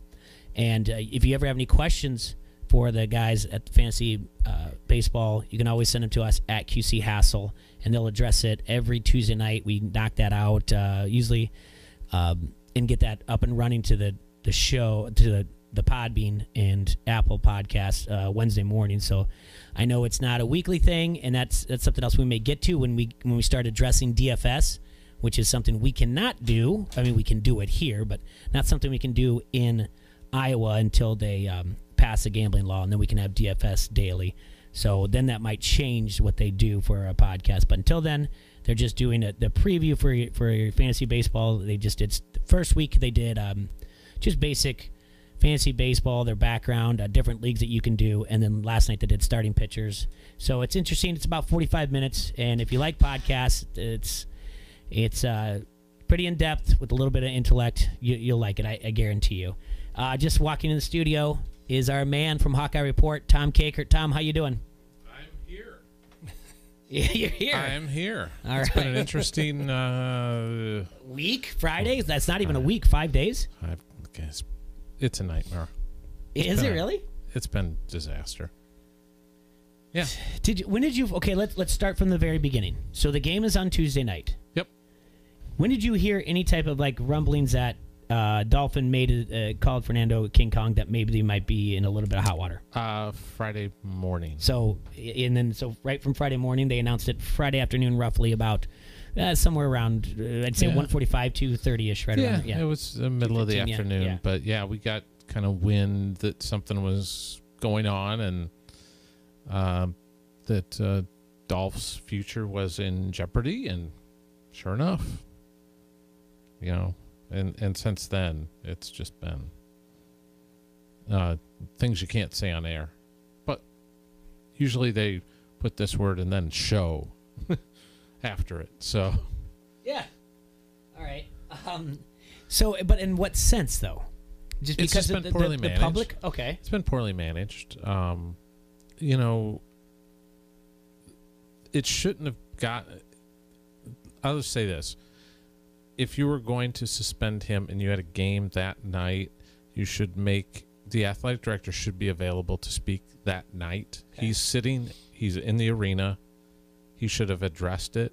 So then we don't have to go through the dog and pony show of the sports information director for Iowa standing up in front of us after a really thrilling and fun game against Indiana and telling us, you guys can't ask Fran anything about this. And that's fine. But Fran shouldn't be put in the position to be the first voice that we hear. It should be Learfield. It should be the athletic director, Gary Barta, or a representative from the athletic department. It shouldn't be the Iowa players, and it shouldn't be Fran, because it didn't involve Fran, yes, and it didn't involve an Iowa player. Now, the first one in November, yeah. The first one in November, yeah, you got to ask Fran about that, because it involved Fran and his players. But this one, no. And now, last night, the game at Ohio State and the post-game Fran, and it's going to be an interesting day in Iowa City. And it's just been like this. It's like high school drama club or something. I mean, it's just, it's just so goofy. And what has happened is, because Iowa hasn't spoken, it's allowed a lot of rumor, innuendo, to continue to fester, that Fran and his wife, and it's well documented back to November, ongoing tensions, that Fran and Gary don't get along, and that there's been some dust-ups. I mean, some of them on air and some of them off air. But it's no secret, but that doesn't mean that Fran went out of his way and his wife went out of their way to seek something during a broadcast to bring Gary Dolphin down. Yeah. You're not suggesting that, no. No, but people have. Oh, no. Okay. Yeah. Because Iowa hasn't spoken. I mean, that's one of the questions I want to ask today. When did you tell Fran? Was Fran involved in this decision? Can you put this to bed? And then also find out if Fran's going to get suspended for senior day for Nicholas Bear because of what happened last night at Ohio State. So if that comes down from the Big Ten, then then Barta is the one to make the announcement, or for Fran? For Fran, the Big Ten will issue it. Okay. Do we know when they're going to announce that? Don't know. But you're going to ask that today, probably. Say hey, it just says the Big Ten reached out to you. Has anything? Are they going to? Have they? Because they would reach out to Gary Barta, I would think, and say, "Hey, look, we're looking into Fran's conduct in the hallway." Okay, so how do you think he's going to reply when you ask about why bring Fran into it? When the first thing you said you were going to ask. today. Oh, just when did you make the head basketball coach aware that his announcer was going to be gone? Mm-hmm. It's a simple question. Yeah. Do you think he'll say?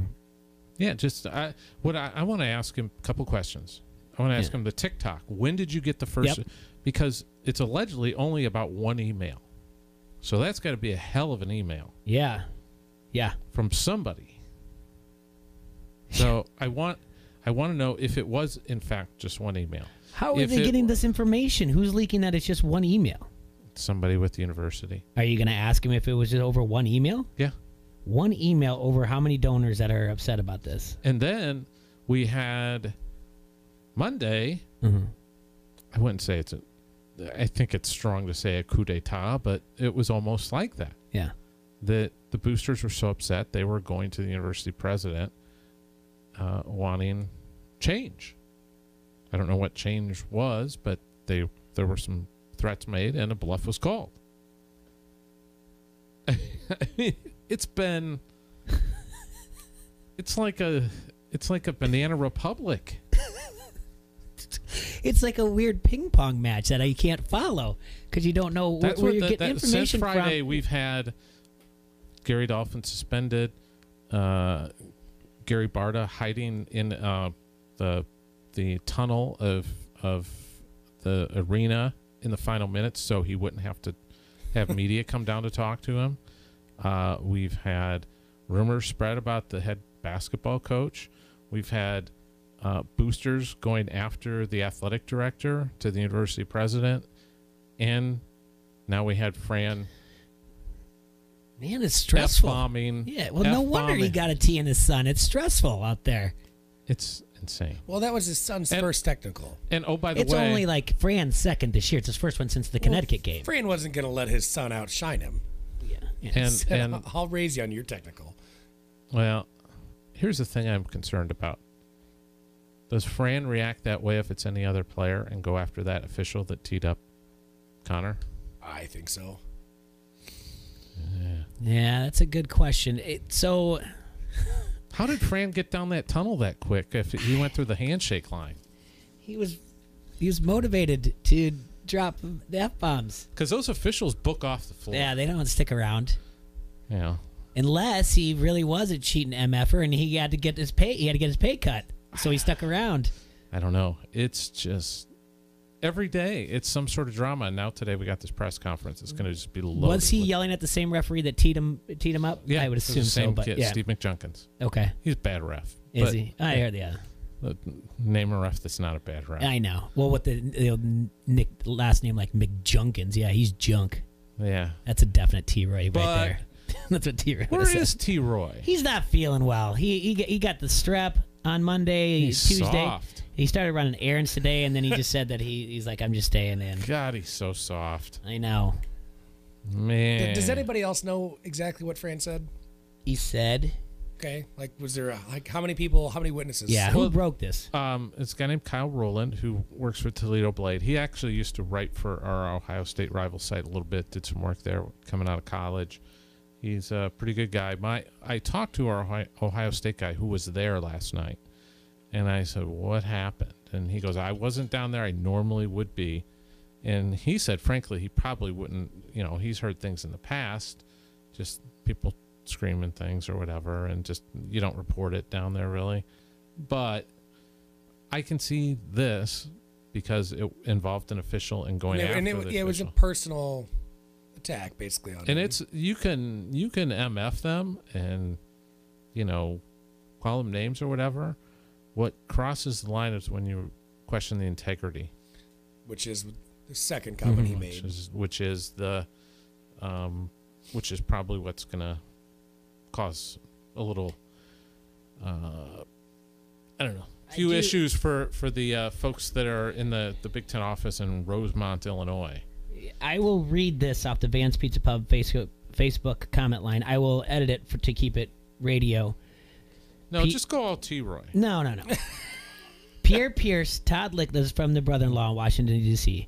Pierre Pierce, Todd Lickletter, tenure, Roboto, Title IX infractions, discrimination lawsuits, the dismantling of the softball team, and the field hockey team. He did not list the whole how he handled the Fran contract. He just basically says Kirk's contract. Yeah, or he said how in the good Lord's world, I edited that, does Barta still have a job? It's amazing that you listed all those different things, and there are probably ADs that lost their job under similar circumstances. I mean, when you lose a $6.5 million lawsuit against your department, generally you're in hot water. That's a lot of money. Mm-hmm. And it's largely because you didn't do your job well enough that they lost that, because he didn't document. And he kept his job. But yet the thing that got boosters most enraged was a radio announcer or a play-by-play announcer.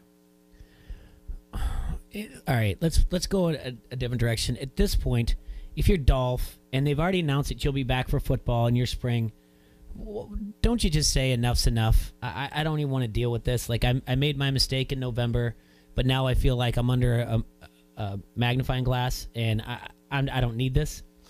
Dolph's got 2 years left on his deal. Okay. And I think he wants to...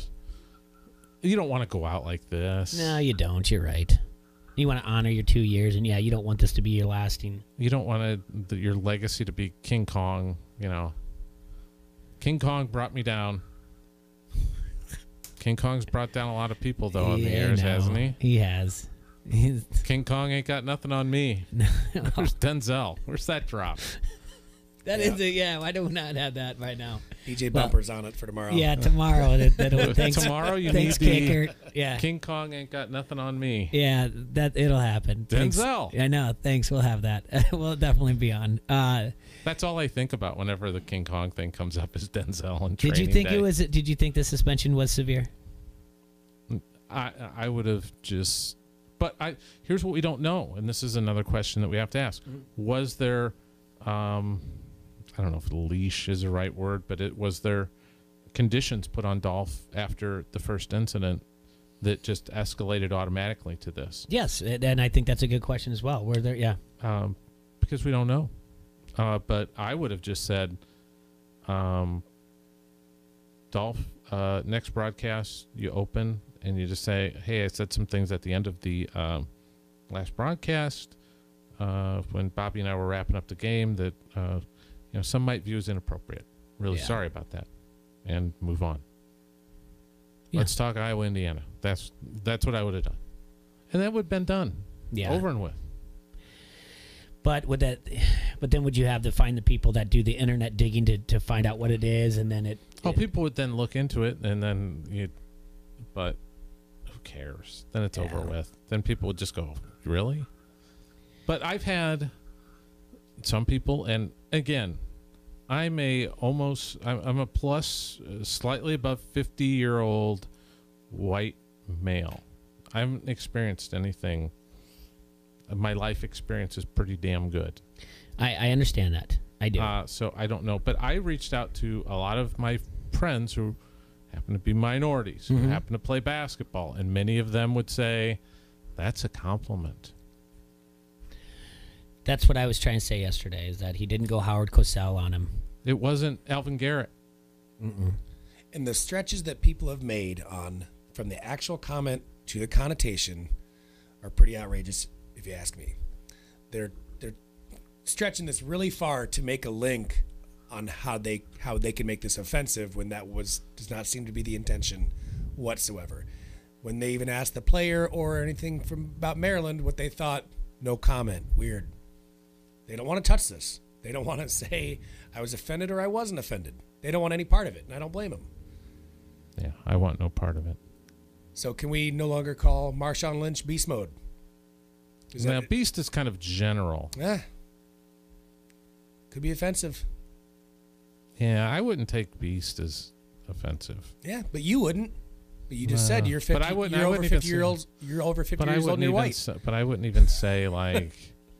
But there's the general, portrayal of the angry black guy, or, right, or monkeys or whatever. It's just that's what it is. I understand that. Yeah, it's just that's out there. Where Beast is just like, hey, my point is, where do you draw the line with who gets offended because you stretch something? Everybody's going to get offended by something. Yeah, you do. It's why comedy is dying. If you say I played a basketball game like Teen Wolf, am I offended now because I have anger issues? Yeah, I could stretch that too. Oh, I think this is the same. Let's say you, Caker, you and I, we go ball at the DAC, right? Yeah. They don't even know if they have that anymore. At the Fit or at the Y, you and I, and we throw it down, which we could, and we walk off. I beat Randazzo last week, by the way. Did you really? Yeah. Jeez, whooped him 3 times. Now I feel like I could take it. 3 of 4. All right, so we go down there and we walk off the court, and it doesn't matter who, white, black, it doesn't matter. But they say like, man, he can ball for a 50-year-old man. Yeah. You can turn around and say, that's the 3rd biggest ism in the United States. That's ageism. I don't want to hear that. That's what I'm saying. It's not even, instead of taking it as a compliment, like, yeah, I can ball.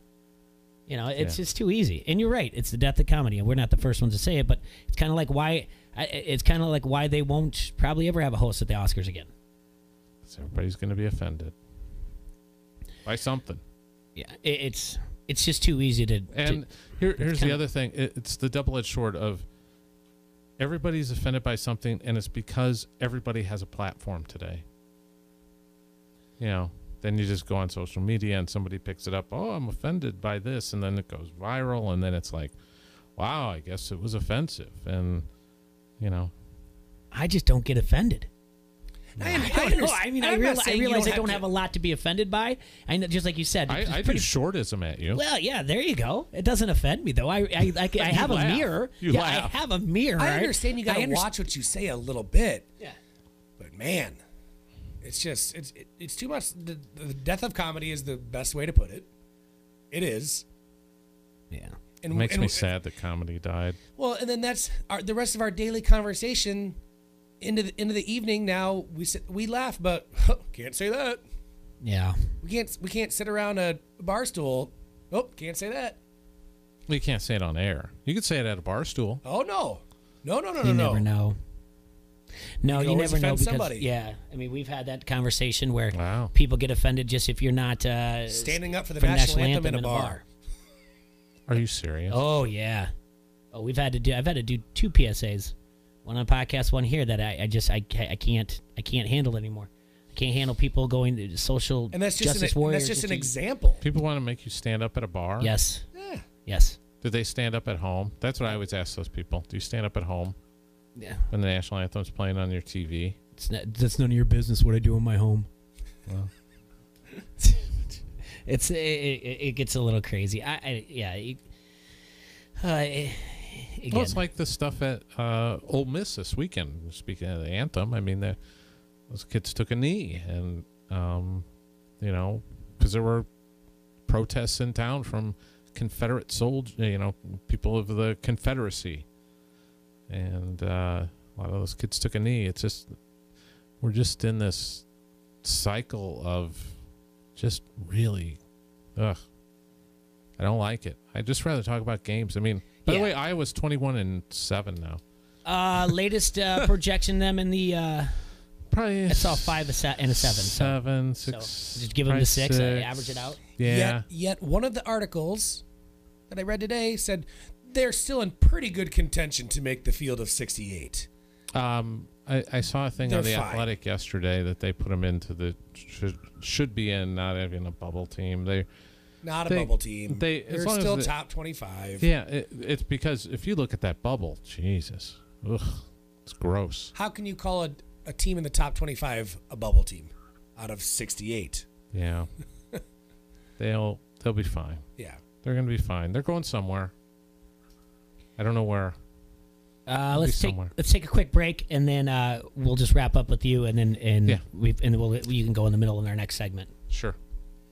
Pints is Davenport's premier spot for craft draft beer and superb cocktails. Located at 5268 Utica Ridge Road on the border of Davenport and Bettendorf, it's the perfect location for people out on the town. Grab some drinks before the movies or after dinner on a date night, or just stop by any day of the week to enjoy our happy hour or any one of our 7 daily specials. Don't forget, every Sunday, Pints is proud to bring you the best Sunday funny there is, there was, and there ever will be. Featuring $3 You Call It's, Pints is also has Gong Show karaoke on Sunday nights. It's your place to party, 5268 Utica Ridge Road. Pints. This is UFC In Hall of Famer Davenport. Pat Miletich. You're listening to Don't Hassle Us. We're local on ESPN 93.5. Attention Quad Cities. This is an event you are not going to want to miss. On Sunday, March 3rd, after 11 years, the rivalry returns. John Deere presents the Iowa Barnstormers versus your Quad City Steamwheelers. Experience the high-flying excitement of professional indoor football. Tickets start at only $10, and $2 of every ticket sold will benefit the Riverbend Food Bank. That's Sunday, March 3rd at 3 p.m. The Steamwheelers versus the Barnstormers. Call the Tax Slayer box office or visit SteamwheelerTickets.com to get your ticket today. Tax time is savings time, but you don't need your refund money to buy at Lou Jack's. It's the used car tax time savings event at Lou Jack's Used Car Center. Keep your refund money with zero money down on used cars. Over 250 quality pre-owned vehicles and the lowest used car prices in the Quad Cities. Plus, get Lou Jack Promise exclusives like our 7-day exchange policy and up to a 12-month, 12,000-mile limited powertrain warranty on your purchase at no cost to you. So think of all the things you can do with your tax refund money. Spending it at Lou Jack's Used Car Center isn't one of them. Get the used car you want this month only for zero down. It's the used car tax time savings event at Lou Jack's Used Car Center. Temporarily located at Lou Jack Hyundai. LouJack.com. Number 1CU8D20, 2010 Dodge Charger SXT. Selling price $69.91. $116 per month for 66 months at 5.99% APR financing. Zero due at signing, plus tax, title, license, and $180 doc fee. Subject to prior sale. With approved credit. Ends 2/28/19. Visit LouJackUsedCars.com for more details. Okay, we're rolling on Powerball Radio. Take one. Wednesday's estimated Powerball jackpot is $322 million. Not bad, but give me more excitement. Wednesday's estimated Powerball jackpot is $322 million. A little more smile in this one, please. Wednesday's estimated Powerball jackpot is $322 million. Perfect. Now say, the jackpot is always huge, so play today. Wednesday's estimated... Or I can just say it myself. Quad Cities, get ready for WWE Live. Sunday night, April 21st at Moline's Tax Slayer Center in a double main event. Braun Strowman exacts revenge on Baron Corbin. He's gonna kiss these hands! Then in a triple threat match, Bobby Lashley, Finn Balor, and Drew McIntyre face off for the Intercontinental Championship, plus Sasha Banks and many more. Don't wait. Great seats are available now at the box office and Ticketmaster. Now, back to Don't Hassle Us. We're local on ESPN 93.5.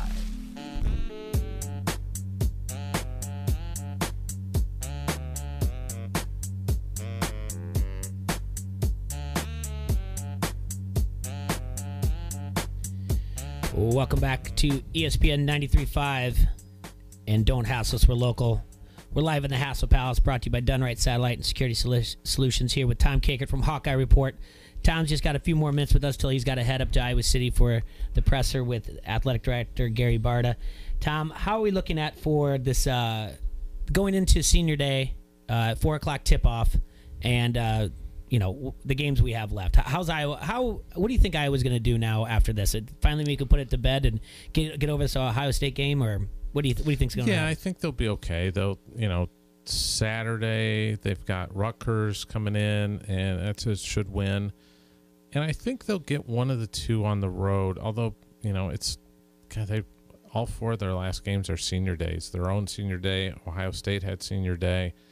And then Wisconsin, Ethan Happ's senior day. And then Nebraska with James Palmer and Glenn Watson having their senior day. So it's going to be tough, but I think they'll get one of those last two. I think there'll be a 6 in the Big Ten tournament.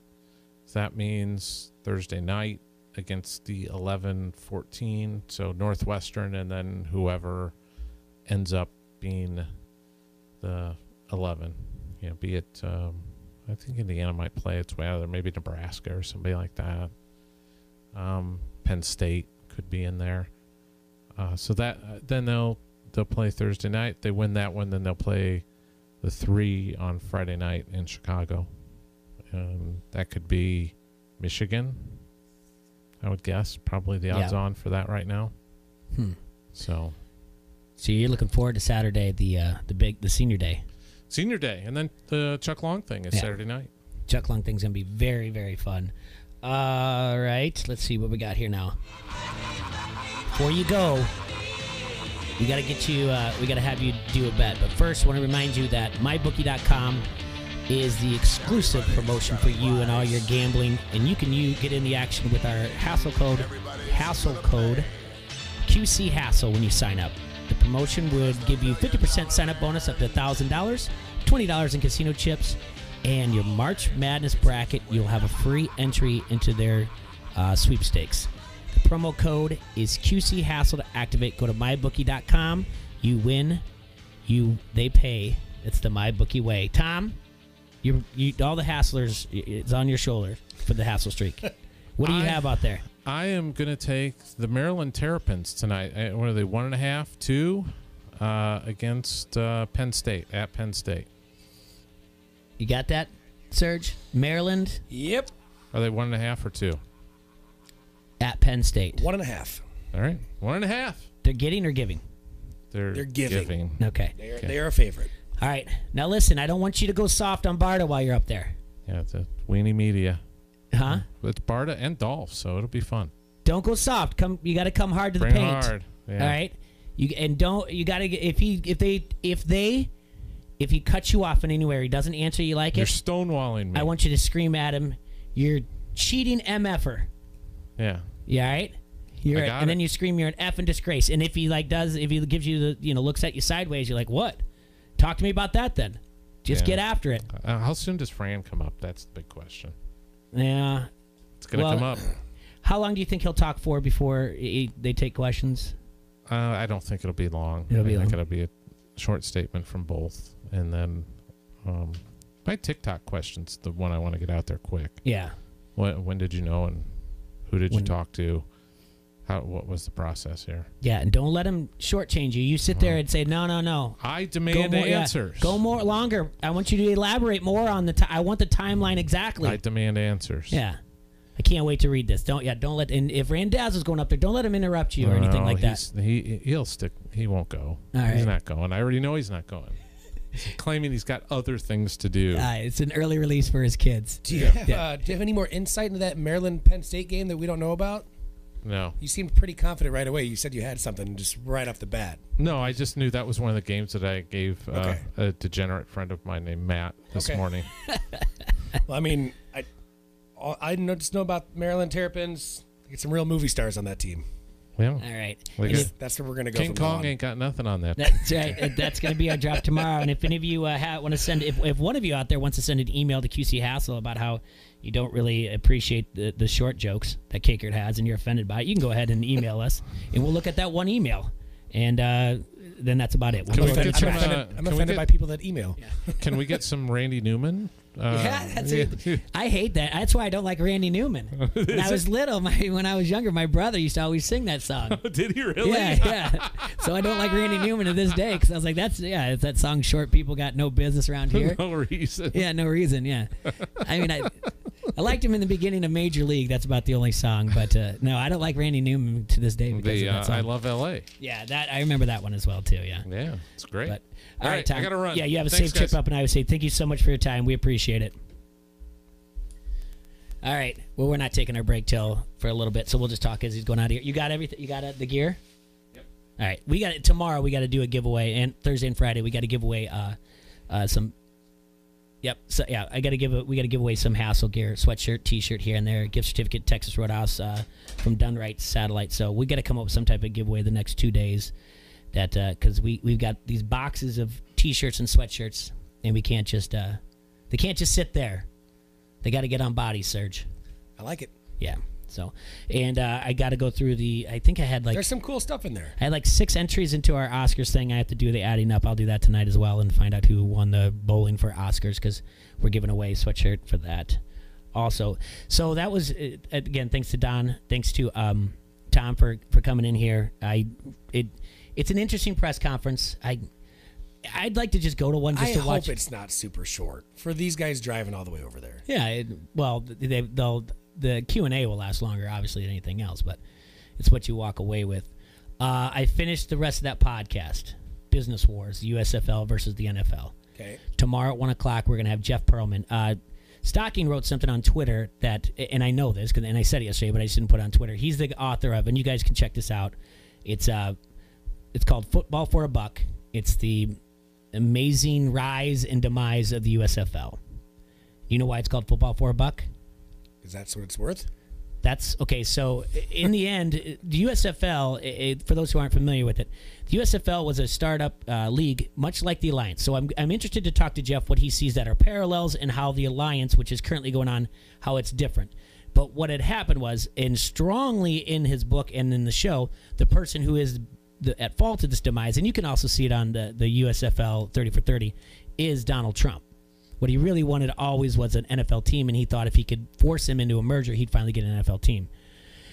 What he did is he strong-armed the league to go from spring football to a fall league, which in turn, they knew what they could do on top of it, and that's to get them for a monopoly, all right? And they got him on 27 counts. The juries came back, and the NFL was wrong on 27 counts. But the jury sat there and said, who they had a good thing in the spring, who forced it, who made them overspend, blah, blah, all came back to Donald Trump. And then when they had their ruling, how much, and they thought they were going to get like $1.3 billion from the NFL. The USFL was going to, $1. And then with like added on securities and exchange, it came out to $3 total. So that's why it's football for a buck. So USFL, I mean, you had names like Herschel Walker, Jim Kelly, both in the Hall of Fame. What's the point of that entire trial and everything all about that if it's going to come down to $1? Well, they thought they were going to win and get all that. The jury, on the other hand, they admitted that the NFL, because at the time the NFL had control of all the three major networks. Mm-hmm. So, well, they didn't have control, but they had contracts with all of them, and they were and so no one was going to show them because they had the NFL, and they did have a monopoly. It's true, but what they did show was that there was no reason to move to the fall. There was no reason to. They basically are just saying that you created this. The USFL created this problem. Now you're going to have to live with it, and it came down to $1, which is incredible. It's well written. I think there's 8 episodes. Each one's about 26 minutes. And Stocking read the book. He said it on Twitter how much he enjoyed it. So we're going to talk to Jeff Perlman tomorrow about that. I'm very excited about that. But we're going to take a quick break, and we'll be right back. Actually, I think I got this one. Go ahead, buddy. Yeah. The road to the NCAA Division III Final Four begins at the Carver Center. The Augustana men's basketball team hosts the NCAA first and second round action this Friday and Saturday night. Friday at 5, it's Capital against University of Wisconsin-Platteville. The Vikings will host Aurora at 7 o'clock.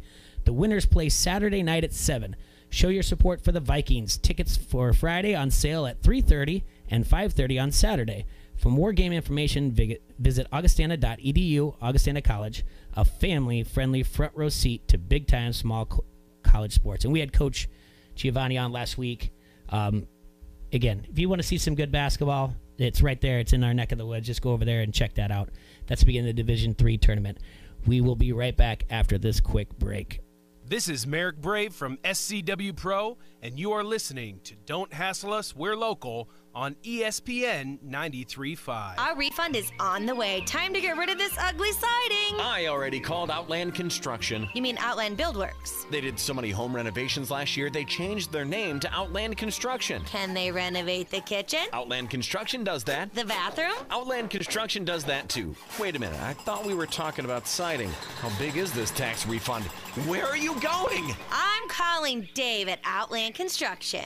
Find Outland Construction on Facebook and message Dave to schedule your spring renovation projects today. Dynamic Power Racing Technology is a one-stop shop for all your street and racing needs. Better handling, routine maintenance, or more power, Dynamic Power offers a complete in-house machine shop with computerized balancing, dyno testing, and cylinder head repair. From full engine rebuilds to brand-name parts, at Dynamic Power, we work with you to give you the best build for your budget. Track-tested, customer-approved. Dynamic Power in Moline. Call 762-2323. That's 762-2323.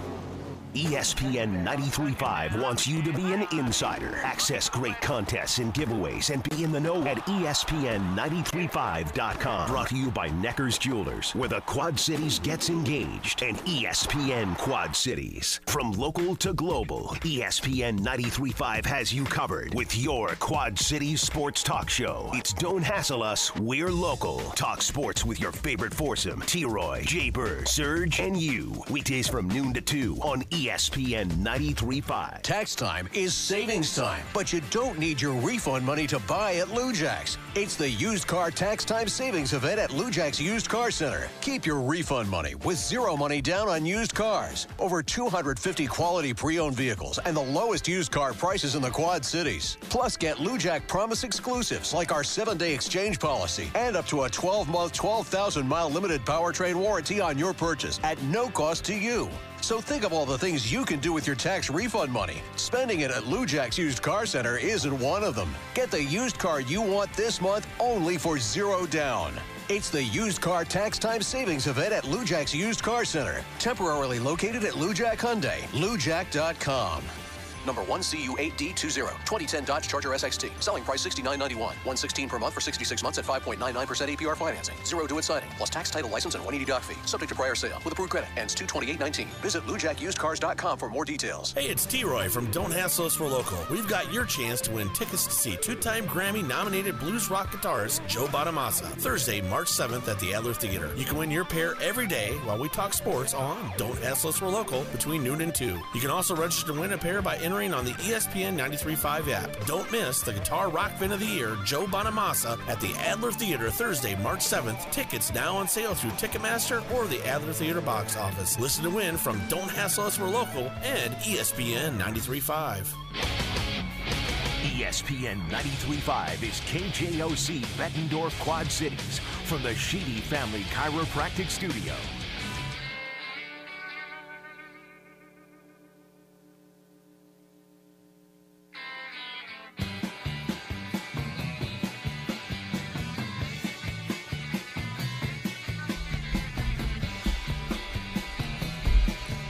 Welcome back to ESPN 93.5 and Don't Hassle Us, We're Local. We're live here in the Hassle Palace.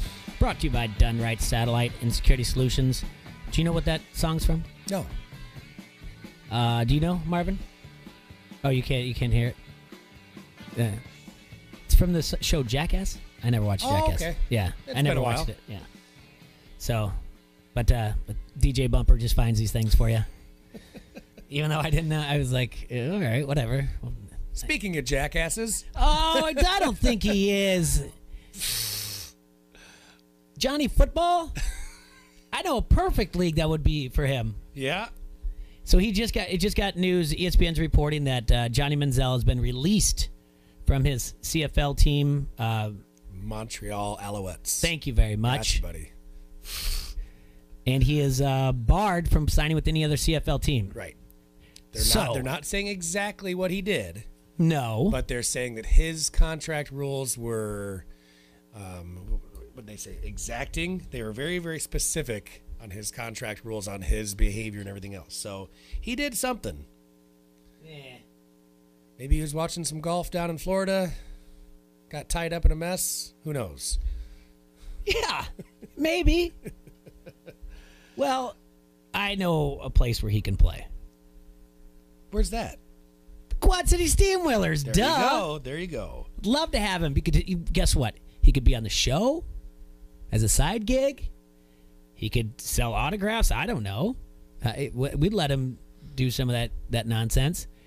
Hit him up on Twitter, Serge. Let's slide into those DMs. They said that his terms were extensive and exacting. So they said they were pretty specific on what he could and couldn't do.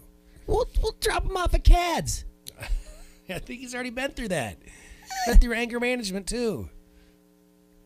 I got a basement for him. He can hang out here, toss the pill around at the Tax Layer Center. You know, they got a game this week against the Iowa Barnstormers. We're going to have Coach Ross in on Friday. I'm going to the game. Are you? Yeah. Guess we can't wait till Friday comes when I say, hey, Coach, you know what you should do? I'm sure he's going to enjoy that. Throw it to me. No. I'll be sitting in the front row, buddy. So where do you think that? Do you think the Alliance is a place where he will end up? It kind of seems like he wants to go to a different developmental league. I'm not sure which one yet. What other one is he going to go to? That Muscatine 18 and U team? Something here. Yeah, I mean, he's got to wait a whole nother year for the XFL, and I don't know what their rules are on being convicted. I know they have something about felony, but... Well, they said that obviously they're disappointed. He's not eligible to sign with any other team in the CFL. They had full rights to him for 2 seasons. But they're kind of being a little bit vague on some stuff right now. So well, it's just breaking. Right. We'll find out. What are they disappointed about? I mean, his stats weren't that good. He didn't do anything. I mean, what? They were good the last year. Butts and seats or whatever else? They were for 1,200 yards, 106 completions. I'm going to hit Doug up on the Facebook Messenger. Doug Bland, the owner of the Steamwheelers. Yeah. Doug, you want to go out to Vans and play trivia tonight with me? Meanwhile, during the 2-song break after round 1 and 2, we're going to talk all about... It just says an American Developmental League. That would be the Alliance. Okay, so they're saying they don't believe the release was a result of him attempting to break the contract. Oh, so there might be a little... he might be negotiating with someone, and then they just said, listen, we don't want any foul play. Just get out and you're barred from the CFL. Whew. Well, good job, Atlanta Legends, for ruining that. I can guess who it was, because they have quarterback problems. They have win problems. Yeah, well, it starts with the quarterback. Well, Jay Money was mad at me that I didn't pick the Atlanta Legends in our Survivor pool the other day. I go, why are you mad at me? I'd be out if I did. Yeah. Tell you who doesn't. Because you and I are still in. Yeah, the Alliance doesn't have quarterback problems. I mean, the Apollos. They've got the MVP in Garrett Gilbert. Yeah. I like him. I think he'll look good in the Quad Cities. Instead of Johnny Football, we'll call him Johnny QC. Done. Yep. All right. I'm going to have to get after that and do that. All right. We want to thank everybody today for being on the show. That includes Don Doxson from Quad City Times, Tom Caker from Hawkeye Report, Sergeant for calling in from Crow Valley Country Club. If you hit him up for any type of golf lessons that you may need, I don't know, be a member or not a member. I don't know if he does things off to the side. Is that a new game? Yeah, member, not a member. Oh my goodness. Yeah, so we'll have to have Sergeant here for that one. Yeah, tomorrow we'll have Matt Koss on. We'll have Adam Rosso and Jeff Perlman at 1 o'clock. We will see y'all later. You guys have a hassle-free day.